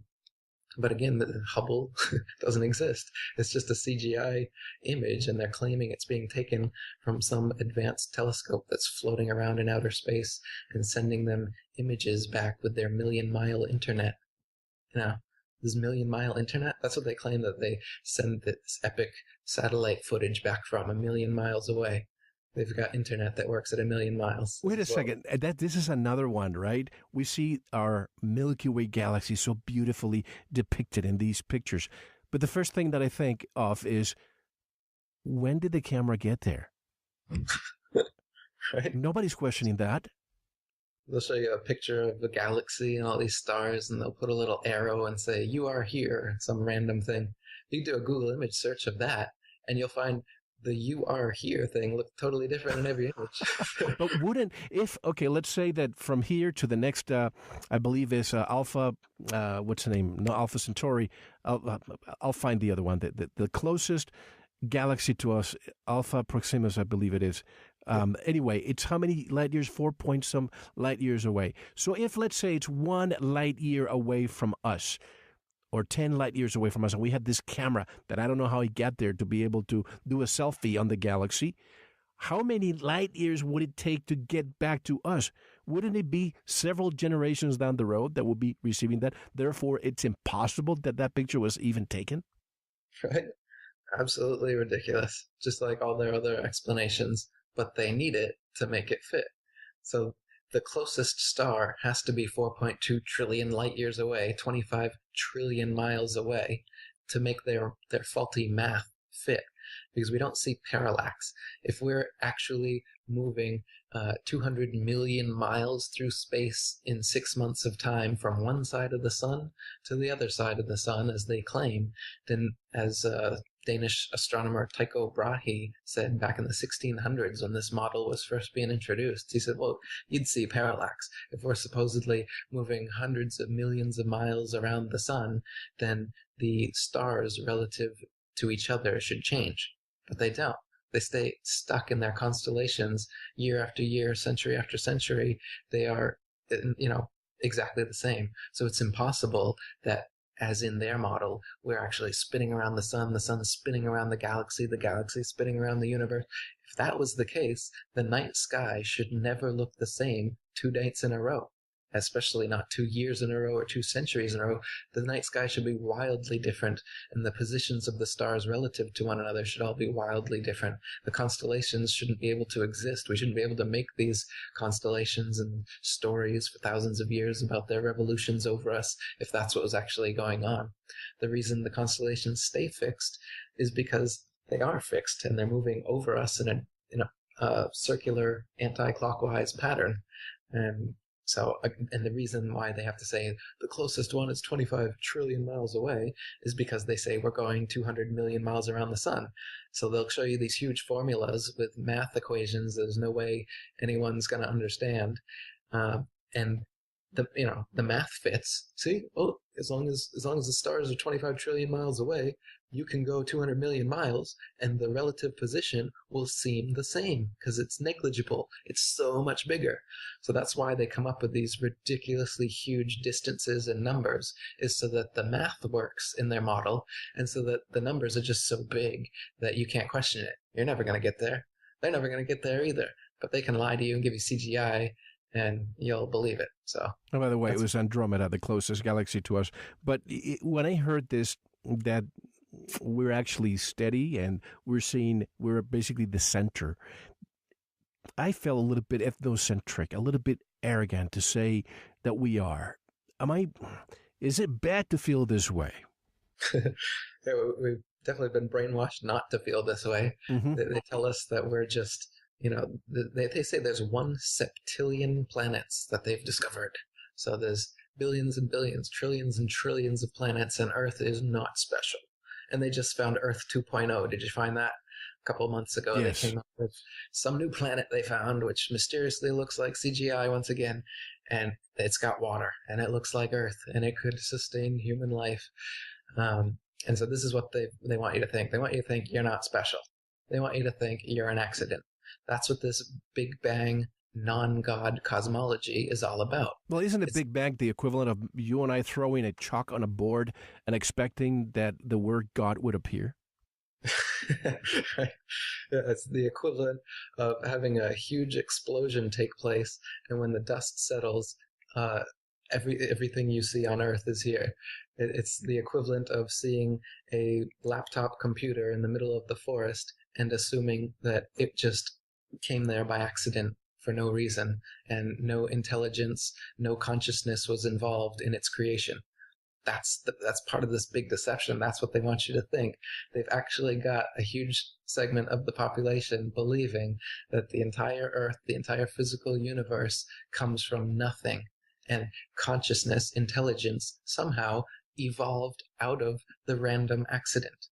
So obviously, we're living in an intelligently designed place here. Obviously, consciousness had to pre-exist the physical universe for the beautiful, complex, diverse physical universe to even come into existence at all. Thought precedes matter. Absolutely.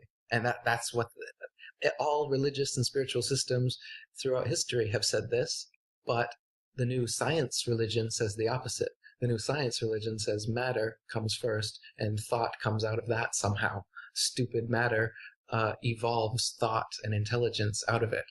But you can see the beauty of nature, the complexity of your internal emotional and intellectual life. There's no way that just happened as a random explosion. And the golden mean, the Fibonacci sequence everywhere. Absolutely. It's not only is design intelligent, it's so intelligent that our human mind can't possibly comprehend it. So instead of admitting that and being a lowly human created by a highly intelligent creator, the new science religion lets you think that you're the pinnacle of evolution, you're a god, you're the best thing that ever walked, the universe, and that God doesn't need to exist whatsoever. So that's the metaphysical angle that this whole conspiracy is attacking us at. It's making us think, like you said, we're not special. And when somebody presents you with the idea that, hey, you're actually the center point of the universe, everything in the cosmos revolves around you, the Earth and us humans particularly, the most intelligent of the intelligent designers' designs, we are special. Now, let me speculate for a moment. Let's say you and I are mice, and we're dropped in a cage or a glass container. The first thing we do is look for the exits. But after a while, we give up, and this is our habitat. Well, you have all these animals in certain reserves in Africa, and they stay within those parameters. They start looking, and when they find out that they can't escape, they just give up and they coexist, if you will. But in our case, if we live in a flat Earth and there are other puddles out there, it's innate in us to be able to find that exit. Because let me speculate here for a moment. We discuss the alien theory all the time. What if instead of extraterrestrials, we have interterrestrials coming from, instead of many light years away, coming from just a few thousand miles away from other puddles, and maybe those civilizations have evolved enough, and what we see in the sky, sometimes reported by thousands of people, are simply tourists taking a look at us and going back home, and we just simply are not allowed to visit them. That's just my speculation. What do you say about that? Yeah, that's another possibility. If the Earth is infinite, then there could be other places beyond the Antarctic ice. Like I said, we don't know, so it's open to speculation. However, I tend to lean towards the model that the ancients talked about, which is that the aliens are actually astral beings from the stars, and that they're interdimensional. It's more of a consciousness-based thing than an extraterrestrial physical thing from some other puddle pond on the infinite flat plane. I tend to think that it's probably an enclosed system of some sort based on the movement of the stars. If it was an infinite plane, the movement of the stars would have to have a new explanation. And that these beings are not physical as they've been presented to us by Hollywood and these government UFO crafts and stuff. I think they're non-physical. They may have physical properties or be able to manifest physically in some way, but I think their nature, just like our inherent nature, is non-physical. It's consciousness-based. I just believe more because of all the people that I've spoken to who have said that they have seen them manifest physically in physical craft. I lend more credence to the fact that if we have other puddles, that they may be coming around these puddles as opposed to 20 light years away, which to me, of course, it's beyond our comprehension. Seems like an impossibility. That's true. Yeah, I would definitely buy the puddle theory over the extraterrestrial bodies theory. Now, why are citizens of our country flying over oceans without the safety net of GPS, G for global? Without the safety of GPS, of course, no one knows where we are. And the GPS system was built by the U.S. Department of Defense. It has a huge deliberate gap in the southern hemisphere only. Why? I'm concerned about my loved ones and my fellow citizens, Eric. Right. Now, why is it called GPS and not EPS, Earth positioning? Mm-hmm. Just another subtle indoctrination into the globe. What was your question? Why is there? No, that I'm concerned that if we are traveling via air in the southern hemisphere, GPS all of a sudden, boom, disappears, and we can't track the people.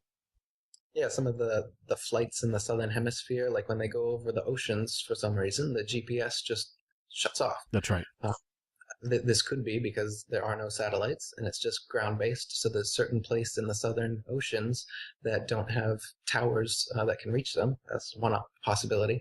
The other possibility is that they just don't want this to be exposed. And if you see how long it takes flights to traverse the southern hemisphere and the paths that they're taking, where they're actually coming up into the northern hemisphere and then back down to the southern hemisphere, because what they're really doing is just taking a straight shot across the flat Earth instead of going, around the ball as they claim they're doing.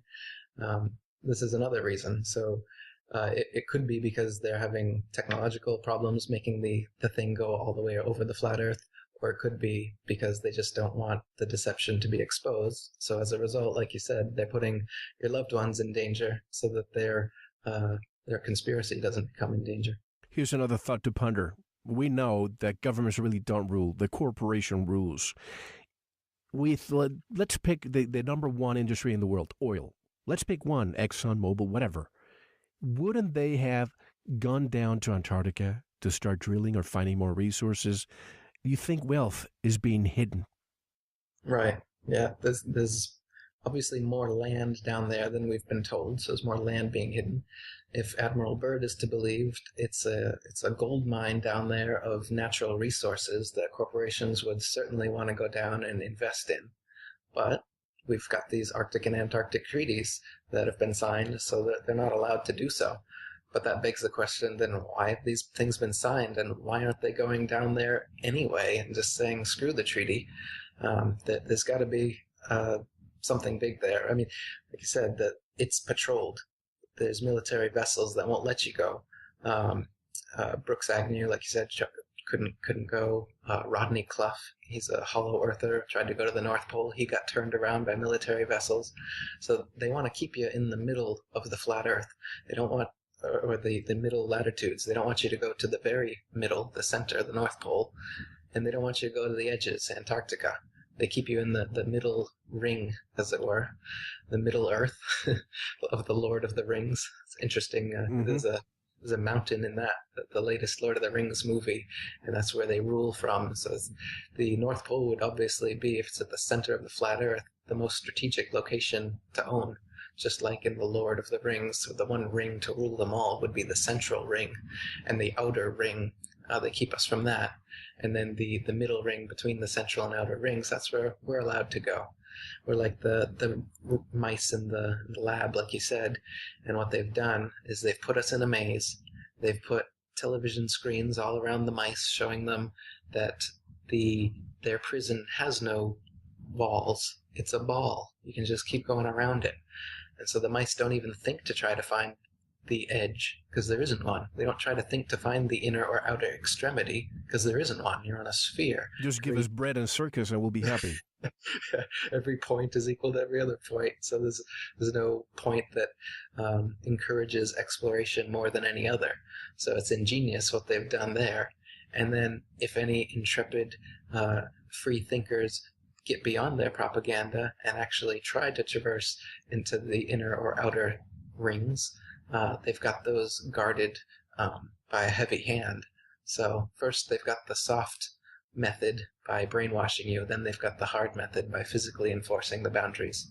So they don't have to physically enforce the boundaries from 99.9% of the population because they're totally hypnotized by the model they've been presented with. Because they know that if we find out, we know that if you tell a lie once, all your truths become questionable.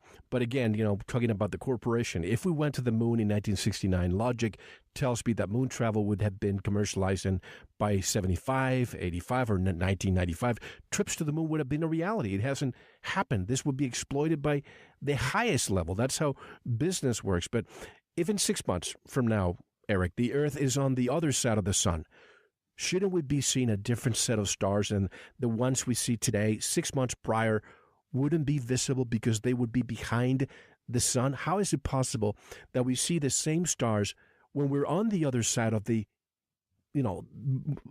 6 months from now? Yeah. And not only that, but then 6 months from then, we're not just back to the same spot like they're kind of trying to claim, because they say that we're also spinning through the galaxy and through the universe. So, there's so many spiraling contradictory motions going on that the night sky should never be the same twice. Even after a full year rotation, now the whole solar system is supposed to be at a different point in the universe. So why is it that you can literally put a mark in your backyard, set up a telescope, and watch the meridian of a star going across? 6 months later, it will go across the exact same meridian line. 6 months later, once again, nothing changes. We haven't moved at all. And that's the reason. It doesn't fit their model whatsoever. If we were really going through all these contradictory motions, you shouldn't be able to film star trails at all. The star trails should be going not in circles, but in some lopsided shape because of the many spiraling motions that are being undergone. But in reality, you can point your camera towards the North Star, and every star goes in perfect circles around it because it's the stars that are moving, not us. Do you see I'm sorry, finish your statement. If we were moving, you'd have to see through the ball, Earth, for part of the rotation, to see the stars through, like, for instance, south of the equator, you can still see Polaris. But on a ball model, you'd have to be looking through the bulge of the Earth up into the sky to be able to see it. So it doesn't fit in their model. I mean, in their model, the sky is actually in every direction. So if you saw some crazy homeless guy digging a hole and you asked him what he was doing, and he said, I'm trying to find the sky, that's not crazy based on what they're telling you. That's legitimate. You should be able to dig down long enough and get to more sky, right? But we all know that the sky is up and the Earth is down. There really is an up and down in nature. They're trying to claim that everything's relative. We're on a ball, so there is no up, really, and that the sky is both up and down and side to side. It's everywhere. And, they say that there is no up and down and that gravity just pulls things to the center. So someone in Australia, even though they're supposedly hanging upside down on a ball, gravity sucks their feet in, and the sky above their heads, the reason it's slightly different than the sky above someone's head at the North Pole is because the sky is around them 360 degrees. But in fact, the sky is only above us. And the reason you see slightly different stars is because your perspective isn't infinite. You can't, if you're at the North Pole, Polaris is directly above you. You look straight up, it's right there. Now you go southwards from there, and you look behind you, and you'll notice Polaris is slowly going down on the horizon. Just like anything that goes away based on perspective, starts when it's right over you and tends towards the horizon until it gets beyond your view, and then it's disappeared. But that doesn't mean that it's now like in some other area of the 360-degree space. It's still above you in the sky. It's just gone beyond your perspective. Same with the sun. People say, but I see the sun set and it looks like it's just going down under the horizon. How do you explain that? Again, it's perspective. The sun is not going down under the horizon. You can see when the sun is setting, oftentimes clouds high above the sun are being lit from above, and you can see shadows from above, yet the sun is below the cloud. Why is that? Because the sun's not below the cloud, of course. The sun is above the cloud, but it's retreated so far off into the distance that just like lamps on a street, they get smaller and smaller as they go away from you. They tend towards the horizon. They're not actually getting shorter. They're just seeming that way. And the sun is not actually setting and going below the horizon. It just seems that way as it gets further and further away from you. And what about when you see a cloud and you see the rays coming from that cloud only, but none of the others? And we're allegedly 92.7 million miles away from the sun. Shouldn't the entire sky be showing the clouds showing the rays? That's right. So if the sun is 93 million miles away, then all the rays of sunlight should be hitting the Earth at exactly the same angle. Yet you can see, like you said, rays coming from a cloud dispersing in like 60-degree patterns and showing that the light source must be very close, just above the clouds. And their explanation for this, they call them crepuscular rays. They say, oh, well, it's this phenomenon where the light hits the cloud and somehow it disperses and makes it look like it's coming from a center point right above the clouds, but it's actually 93 million miles away. Trust us, trust us. Absolutely. And folks, if you don't want to entertain the flat Earth, note how I don't say believe. I say entertain, but at least question that if Antarctica is just barren land, just ice as far as the eye can see, why are there so many international laws preventing you from crossing? I mean, honestly, if it was just pure ice, we probably would be dead if that's what really is there. But if it was me, I would say, Mel, Eric, have at it. Go there, camp, do whatever you need to do.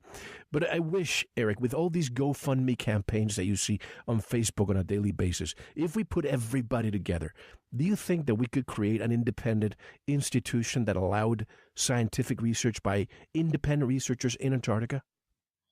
Absolutely. As this deception spreads, people are going to create these kind of organizations. People are going to do experiments. People are going to send balloons with cameras. People are going to fly there. People are going to sail there. Absolutely, it's going to happen. As this gets out, this is the truth, and it is getting out exponentially right now. The flat Earth is going crazy. If you haven't heard about it, I don't know where you've been. So in time, this is definitely going to happen. At the moment, it's still such a ridiculed idea that no, at the moment, I don't see such a thing happening. But in the very near future, absolutely. And once you go flat, there's no going back. Once you've seen the evidence, once you know that the Earth is flat, like you said, people believe they're on a spinning ball. I don't believe I'm on a flat, motionless plane. I'm aware that I'm on a flat, motionless plane. I've seen the evidence. I've debunked all the supposed proofs I was taught in school that I'm on a spinning ball. So it's not a belief-based thing. It's an evidence-based thing. They claim that they're doing science with a capital S at NASA, but they're really doing capital P pseudo-science and indoctrinating you into a bunch of excuses like crepuscular rays to tell you why the sun is clearly just above the clouds and not 93 million miles away. They tell you the Earth's leaning back 23.5 degrees to explain why you can see Polaris. They say it's pear-shaped to explain the southern anomalies. They'll give you excuse after excuse. As long as you're willing to listen to these liars, they'll keep lying to you, just like any liar. They're not gonna... and their science has become dogmatic, almost like religion. But don't you think that the goal should be to get there? We can talk about a dome, a firmament, all we want, but I think the first thing is to go beyond Antarctica first in an expedition in order to prove this, don't you think? And the North Pole. Like I said, they're keeping us from both of these areas. They don't want us to go to the North Pole. They don't want us to traverse as far south as we can. So they want to keep us in the middle. Don't go too far north. Don't go too far south. So I would say, do it. When your parents say what not to do, what do you want to do even more? When someone tells you you can't do something, what do you want to do even more? So as people figure this out, I hope that exploring, adventurous spirit does come out in humanity, and we decide to see this for ourselves. Because yes, once we have some video proof of some of this, it'll come out much quicker than with these, experimental proofs. You have to take some time to look into the experiments, the Ares failure and the different scientific experiments that have proven that the Earth is geocentric. Once we have video proof, say, of a dome or of a magnetic mountain at the North Pole or of Rahu eclipsing the sun or of any of these natural phenomena that go against their mythological spinning ball explanation, it's dying. The model's dying. The more proofs we get, the quicker it dies. I mentioned Dr. Judy Wood at the beginning of the interview. She has a doctorate in interferometry, and I know you discussed the Michelson and Morley experiment, the Michelson interferometer. So I wonder what Dr. Judy Wood would say about this. Can you just quickly summarize what that experiment was about? Right. Yeah, you mentioned Judy. I like Judy Wood's work as well. She's much like myself in that she's into the physical evidence. Some researchers, quote unquote, will take the testimony of Freemason Admiral Byrd and they'll create a whole, flat Earth series based on this testimony and a whole website claiming that we found a dome because Admiral Byrd apparently did. Actually, Admiral Byrd didn't even say so. It's all his speculation. You might know which flat earther I'm talking about. Mm-hmm. So to me, I'm more into physical evidence like Judy Wood is. And that's why people are against her, just like people in the flat earth community are against me. Because the shills, the controlled opposition that's in the 9/11 movement, they don't want you to look into physical evidence and the kind of things that Judy Wood's talking about. So you know the story. Absolutely. Just like the controlled opposition in the flat earth movement, they don't want you to talk to me. The best way to control the opposition is to lead it ourselves, Lenin. And they've been doing it. Exactly. They have the Flat Earth Society all set up with their controlled opposition, fake explanations for everything that turns people off from the Flat Earth because they give incorrect explanations for things. They have people like Mark Sargent, who I was just talking about, who come in to obfuscate and muddy the waters and throw in hologram moons and other nonsense to make the Flat Earth subject seem crazy to neophytes. And they won't talk about certain issues like the Holocaust or the Jews or Freemasons, and they try to pin it just on NASA. It's only NASA. Don't look behind NASA at the fact that it was all Freemasons who started NASA and started the whole ball earth deception. And don't look behind Freemasonry and see that it's Judaism that started Freemasonry from the get-go. So who's actually behind the spinning ball model? The Jews. And this is the main thing they don't want you to know, and this is the main thing I'm demonized for, and the reason why I'm a pariah flat earther, but I'm also the only leading flat earther, because all the others are shills that won't tell you the real truth. They're just going to get to a certain point, honeypot and gatekeep you there, and then throw in some hologram moons and other nonsense to throw off neophytes. They're not going to take you to the actual culprits, the actual Jews and Freemasons who started this up from the get-go, because they know it's coming out, and they're fine with throwing NASA under the bus once this gets out, but they don't want you to go to the true seat of power, the true pinnacle of the capstone, the Jewish Freemason power, and they know that that's what's going to happen if I'm the one that exposes it, because I'm the only one exposing who's doing it. Of course, and you're called anti-Semite. You say, oh, the sky is blue. Oh, you must be anti-Semite, but that doesn't take away the fact that the sky is blue. Does it? I think the JDL might have a different opinion of that. Yeah, the term like anti-Semite, conspiracy theorist, flat earther, Holocaust denier, they come up with these to pigeonhole researchers so that instead of looking into it, they can just say a term like this and have a whole media, machine to parrot this term and to say it in hushed tones like you're someone who should never be listened to, and it's a position that should never be considered, and the Jews are victims, they were, the Holocaust, everyone just don't criticize them. Okay, if you do, you're anti-Semite, right? You're not anti-Jew, you're anti-Semite, which is another Then you don't like Arabs or what's the other language? The dead language, Aramaic. So you're against all of them, not just Jews. That's it. Well, anti-Jew is just to the point. Yeah. Right. They don't want you to know what's actually going on here, so they create a new label that sounds like there's something wrong with it. Sounds like you're against a race, and that's another card the Jews play, is claiming that they are a race. It's just a psychopathic tribe with an idea, a cult ideology that's existed for thousands of years, where they believe themselves to be superior to everyone outside of their religion.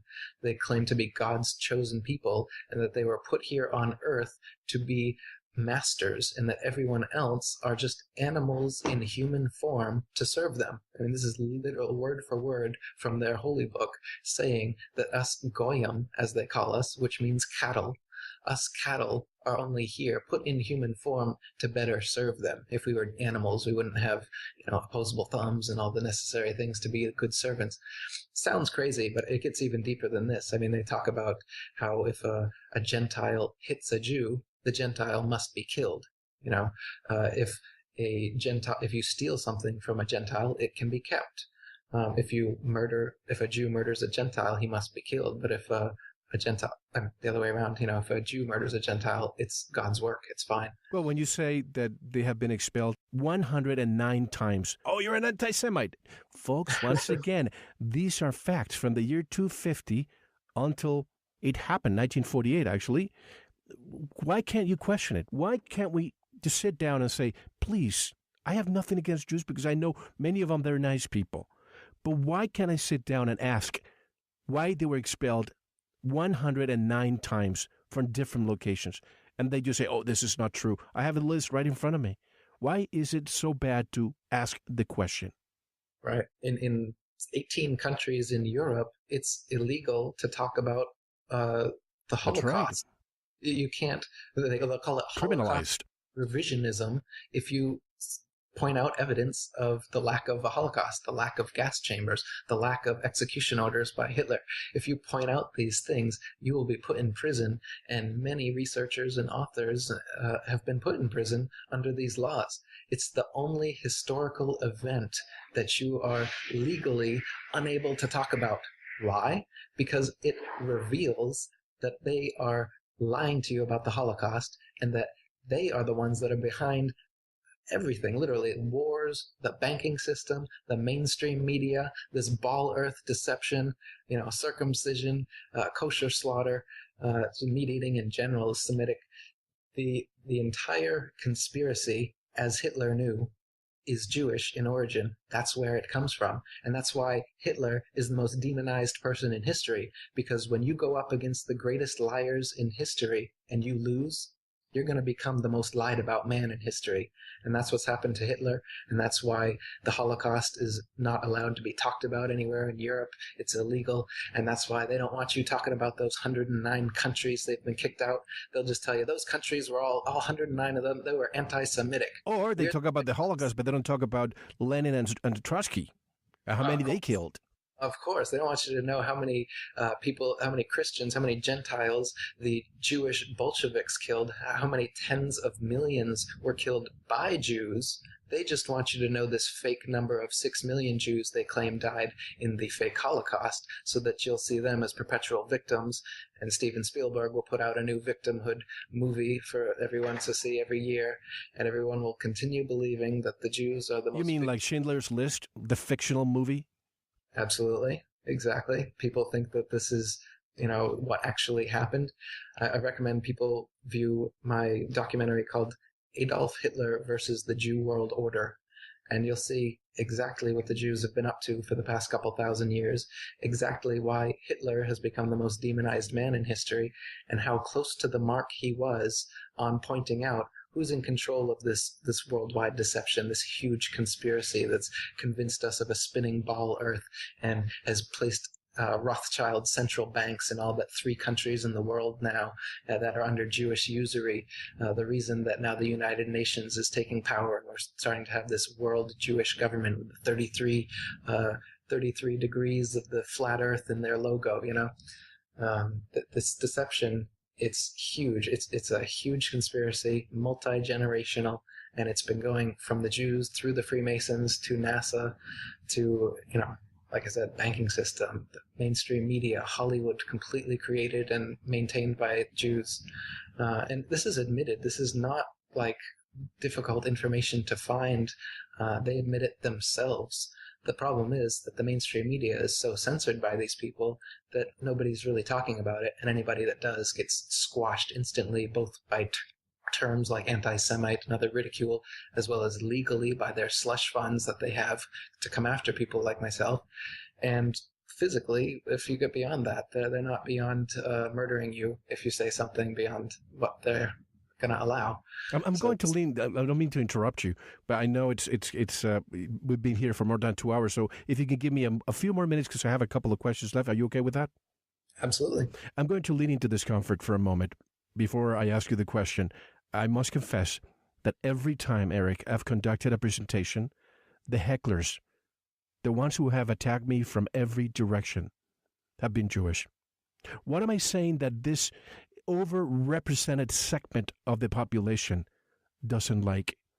But let me just ask you then, are they the ultimate gatekeepers of the truth? Right. They're the ultimate arbiters of the conspiracy itself, and they and their minions are the gatekeepers, absolutely. And Freemasonry is the Gentile arm of Judaism, as they've said themselves. So they absolutely set up not only themselves, but they reach into Gentile culture and give us their psychopathic tribal ideologies and make the Freemasons think that they're part of this and they're special. And so whether you're a Jew or a Freemason or even someone outside of that, they've done such a good job, with Hollywood and whatnot. We think that the Jews are all comedians. You got all celebrities, and then academia and intelligentsia, they dominate it, not because they're so much smarter than us, but that they're so much more organized and cunning than we are. The average person is maybe much smarter than the average Jew, but they're certainly not more cunning. Psychopaths, sociopaths, narcissists. This is a psychological term for people who have no empathy, no compassion, no remorse. They're just predators. And this seems to be who gravitates towards Judaism and Freemasonry. And Judaism and Freemasonry also produces psychopaths and sociopaths because... And less than 12% of the people living in Israel are true Semitic. Right. Yeah, there's the Ashkenazi, Sephardic... Khazars, right? So there's... And of course, you got Ethiopian Jews. You got Jews of every nationality, race, color, creed, country. But they claim that they're a race. They when they want to, of course. Sometimes they'll claim not to be when that's convenient. But what they do is they say that anyone born of a Jewish mother, regardless of belief, remains a Jew for all of lifetime. And so through this weird idea, they're able to now be somewhere in between a religion and a race, and to use religious and racial ideologies whenever it suits them. So they can be a race if they want to, a religion if they want to, they're whatever. But you can hear them talk about themselves. What they really are is a psychopathic tribal cult convinced that they are the supreme humans, and all humans outside of their cult should serve them. And they're always playing the victim, and I wonder why we send them billions of dollars every year. Because last time I checked, they're pretty smart.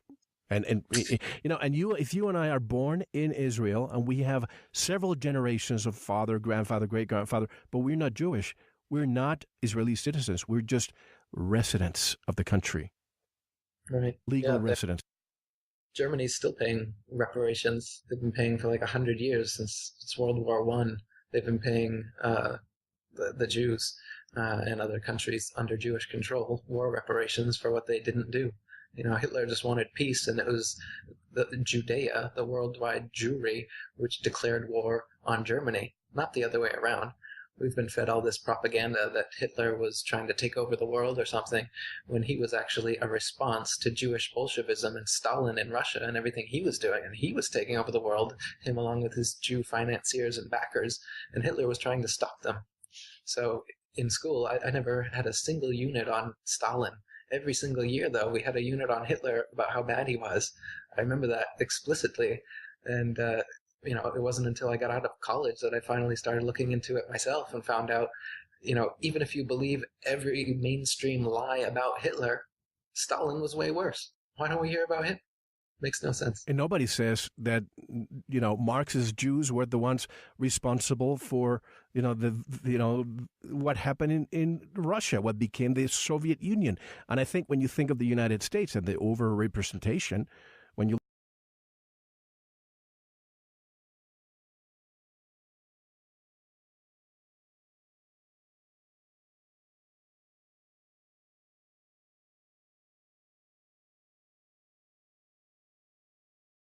quote, 2 days prior to the enactment of the German Constitution on 23 May 1948, a secret treaty, I don't speak German, the Geheimer Staatsvertrag was signed, which gave complete Allied control over electronic and print media, film, culture, and education until the year 2099.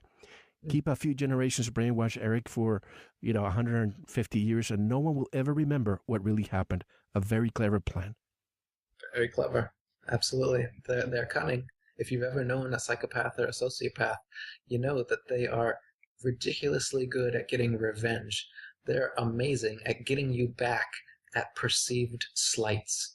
They view themselves as the eternal victim, and everyone around them has slighted them, and they're excellent at getting you back for whatever it is that they've perceived that you've done to them. And you'll notice this in one of the main religions in the world today that we're talking about. They just constantly play the victim. But in reality, they're the perpetrator. But isn't that the way to do it? Yeah, and when we think of flat Earth, we think like what people are saying probably, what do Jews have to do with this? Well, because, folks, there's a lot of truth that's being hidden from us for millennia. And you have to understand who controls publishing, who controls the media, who controls government. I have just one question left. One question left here. David from Louisiana, I'm not going to read yours because I think we have already answered your question throughout the interview. But the last question, Mark from Landenberg, Pennsylvania. Hey, Eric. Allowing for the changing landscape that has brought our quote-unquote plain Earth to its current state, which quote-unquote flat Earth map, do you believe is the most accurate, as verified to scale by recordable travel distances, and how do meteors, asteroids, and comets fit into the flat Earth model? Thank you, Mark. Yeah, well, like we said earlier, I'm not sure any of the maps are totally accurate, though I would say the Gleason's map is probably one of the best ones to look into. And meteors, asteroids, comets, shooting stars, so many names for apparently the same thing, that they're still a mystery to me. And, what stars are exactly is a mystery to me. What stars which shoot across the sky with a little tail across them and then burn up, what those are, that's a mystery. When they come down to Earth and they make a big fireball and then disappear, what is that? And then sometimes they have big craters on Earth which they claim are meteor impacts, but then there's no debris, there's no meteor rocks or anything left whatsoever. And there's actually gas pockets which have formed these same kind of things from under the Earth. So the mainstream explanation for what meteorites are is that there are these rocks floating in space that sometimes will come to the Earth and burn up or sometimes impact onto the surface. But I'm not seeing this happen. We've never recorded an actual explosion of a rock hitting the Earth. They've only showed us pictures of the aftermath, which looks, like I said, could be a geothermal gas pocket. You look that up on Wikipedia, they look exactly like the meteorite impacts. So I don't know how they can claim to tell the difference between these. And then with the lights in the sky shooting across the sky, this is a mystery to me. I mean, stars, they twinkle, they change color, green, blue, purple, red, and they're twinkling, like the song says, "Twinkle, twinkle, little star, how I wonder what you are." Well, I wonder because I'm legitimate. NASA doesn't wonder. They just give you bullshit explanations, and they'll tell you, well, the stars are distant suns trillions of miles away with their own planets and solar system around them. So they give you an explanation, and you can hold on to that. But does it stand up to scrutiny? No. It's not a sun. I can see it changing color off my balcony, every night. How could it possibly be that? Why are they all the same size if they're distant suns of different sizes at varying trillions of miles? Why do they all look like little dots of light? They're giving us fake explanations so that we feel good, like we know the universe. We know what stars are. We know what meteors are. We have a map. We know what the Earth looks like. But then someone like me comes along and says, well, I'm not exactly sure of the correct map. I don't really know what stars are. I don't know where the edge of the flat Earth is. Oh, it's starting to sound dubious. This guy acts like he knows answers, but now he doesn't have answers like NASA does. NASA gives us all these concrete answers. This is it. People want to have answers for stuff that we can't know. And if somebody's willing to give them to you with a straight face and a nice logo and, a uniform, and they say it, repeat it long enough and often enough, people will believe that instead of believing in a mystery, instead of waiting for physical evidence, instead of opening their minds and allowing it to be what it will be. They just close their minds off to the nearest liar that tells them they have all the answers. And NASA is, you can look at the charter. This is not a lie. This is not speculation. It is a branch of the Department of Defense. And if they see anything that the population should not see, that's why they have to always send information to the Department of Defense first. But I have to say this before we end. Folks, you will never arrive at truth by accepting what other people tell you. You will only arrive at it by questioning everything you were ever told. Don't take anything as truth until you verify for yourself.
So I'm just out in my yard.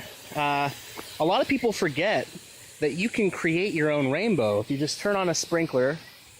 And if the sun is angled the right way, only when you're outdoors, you will get a rainbow.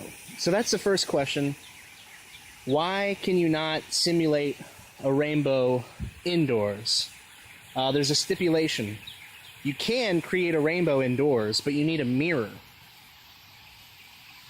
You need a mirror to do a science test and create a rainbow inside. So I beg the question, if you need a mirror indoors, what's providing the mirror when you are outdoors? And I don't know if you see this, but it really doesn't matter. It really does not matter about the water, where the mist is. Doesn't matter what my position to it is. The curve does not change. It is a fixed hologram in space. Now, modern science says what's happening is an optical illusion. It's forming on your eyeball, and I guess in this case they would say it's the camera's sensor. But they say that a rainbow is happening on your eyeball. You're having your own unique experience. When you see a rainbow, the person standing next to you won't have the same experience. That's what they claim, because they say each water droplet is creating a prism that is taking the white light and separating it out into all the different colors. I don't think that makes any sense, guys. I think what's actually happening is that each water droplet of this 3D field, each water droplet is acting as its own lens. And so this lens is going to be slightly different from this lens. Not that each water droplet is projecting its own rainbow. That's totally absurd.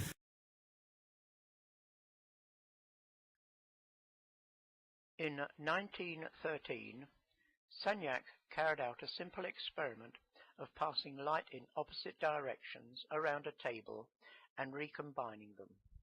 This produced interference fringes.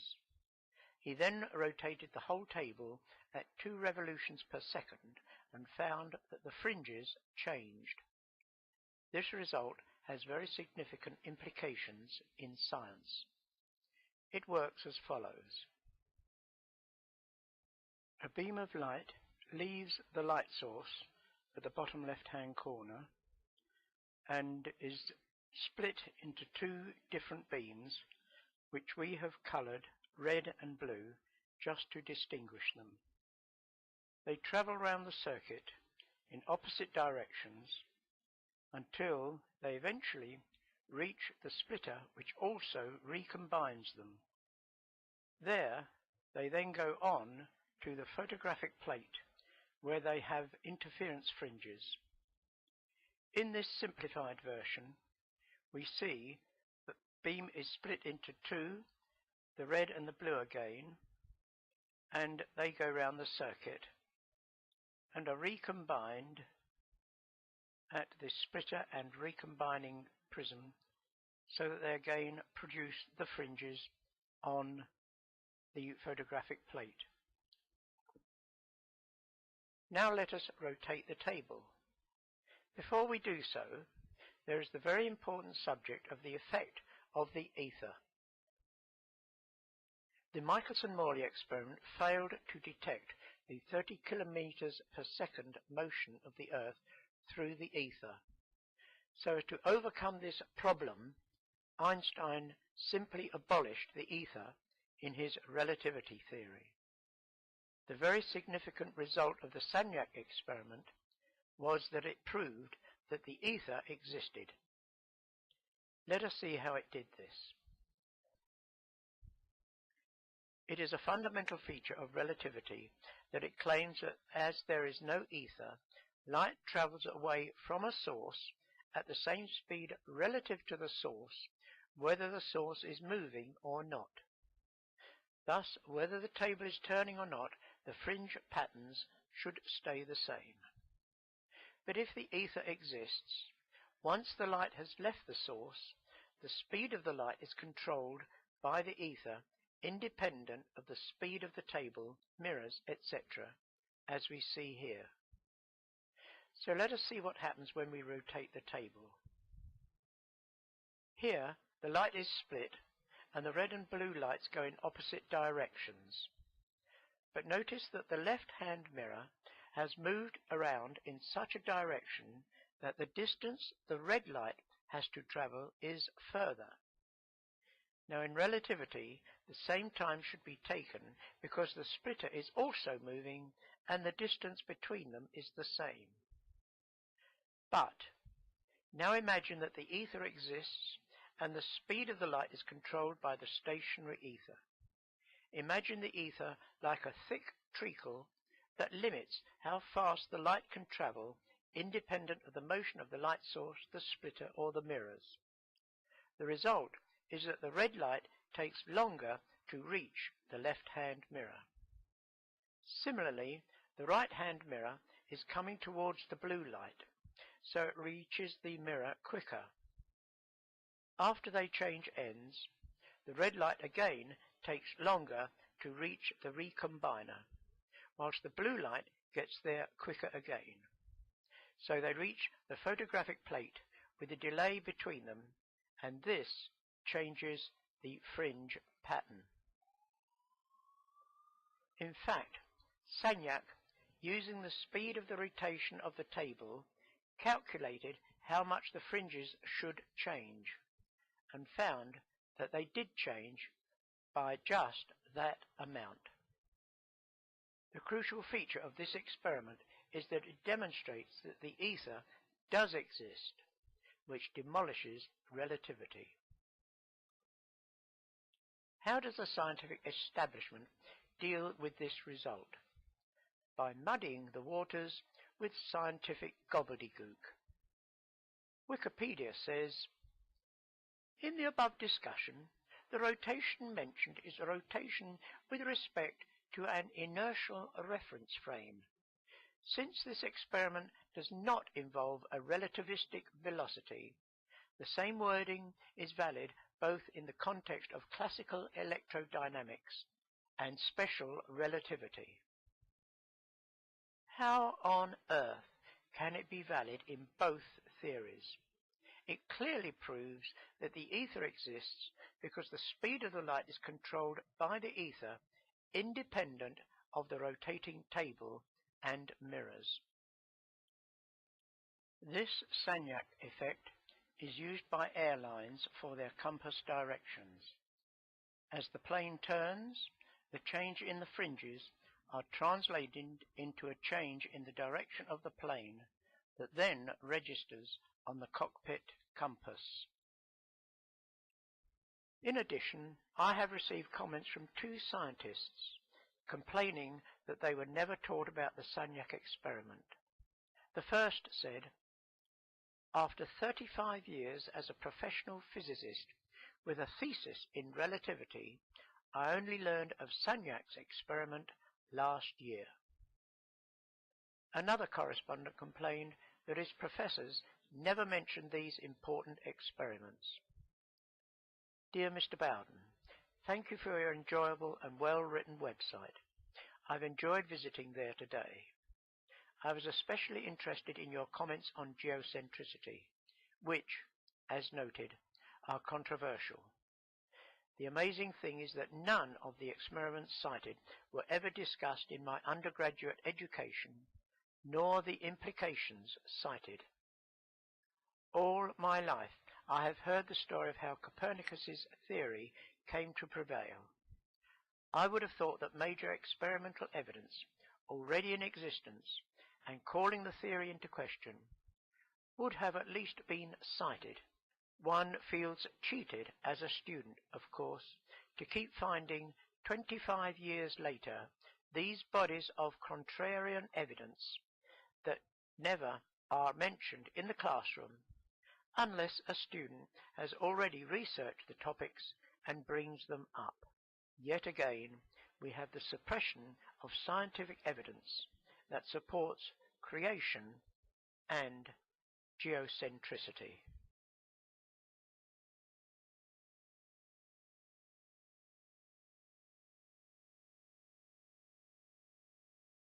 Questions unanswered. How exactly do sprites form, and what accounts for their peculiar shape?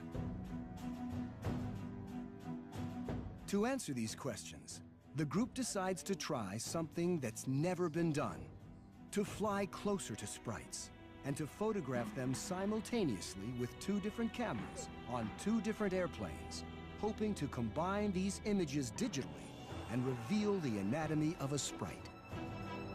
So it's very exciting for us. They chose the area where the Great Plains meet the Rocky Mountains as a likely place to hunt for sprites because it's famous for very big nighttime thunderstorms. But only the biggest lightning flashes of all produce sprites. Outside, lightning flashes are everywhere. A monster cloud with a diameter of more than 300 miles is releasing electricity with frightening intensity. The scientists rush to position their gear. The frustration and anticipation of the previous week is getting to them, and tension in the cabin is high. Sprite! Wow! That's a heck of a sprite there. Did you get it? For an instant, a giant red flash appeared. On replay, they can see beautiful shafts of light thrusting upwards towards space. But if you let it stay in one spot for a little while, it gets the top where you're touching kind of warm. So The mysterious sprite in all its glory. Then, the sprites keep coming.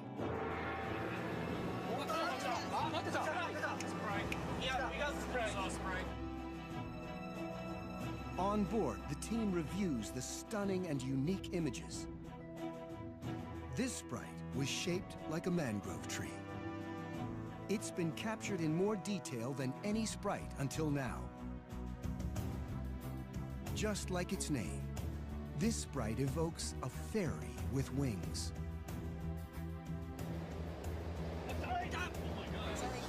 Yeah, very big jellyfish. It's pretty. Very pretty. It indeed looks like a jellyfish with many tentacles. Cool.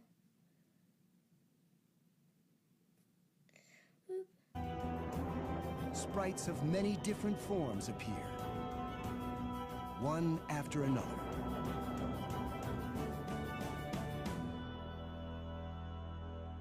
Seen up close, they have a variety of shapes. Eventually, a sprite appears that demands special attention. This is spectacular. The umbrella-like top of this sprite reaches an altitude of around 60 miles. That's the altitude of the airglow layer that appeared in Furukawa's footage from the International Space Station. The image confirms that sprites interact with the ionosphere.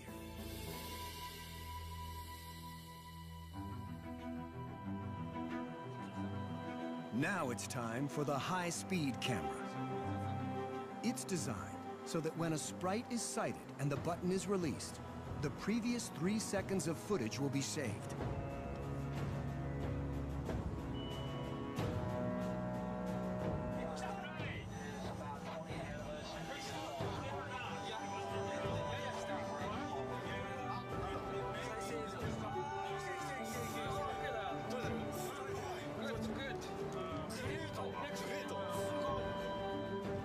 This is the momentary flash of a sprite taken by the super-sensitive camera.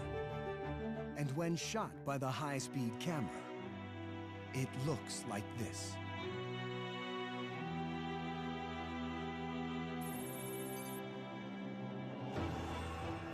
In just a few hundredths of a second, countless particles of light rain down. This is the first time a sprite's formation has ever been revealed in such detail.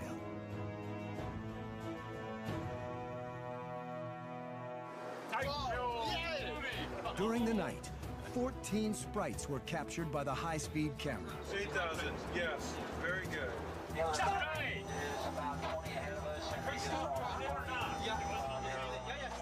What else will the footage reveal?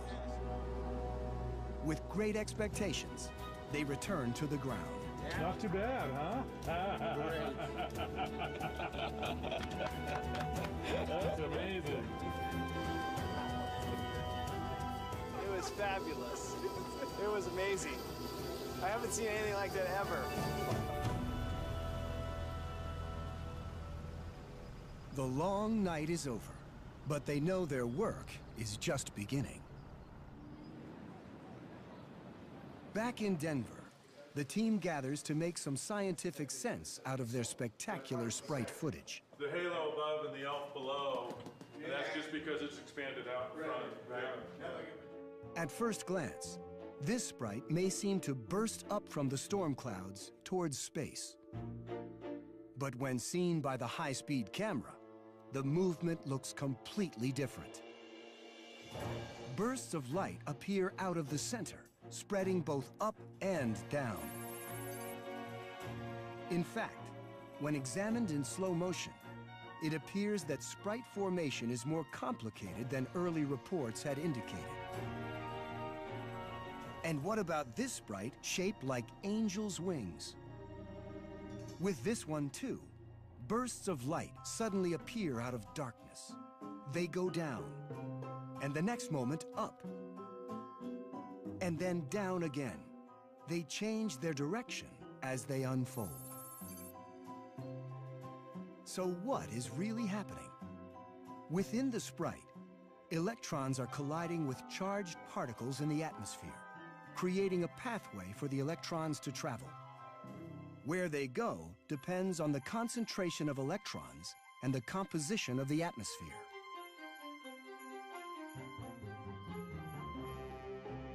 Sprites are beautiful and intriguing. But do they actually have a role to play in Earth's upper atmosphere? Yukihiro Takahashi is investigating the aftermath of a sprite.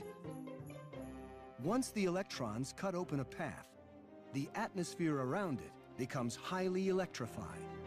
Following the sprite's path, a large electric current continues to flow from the thundercloud to the ionosphere, which shows up as the airglow in many sprite images.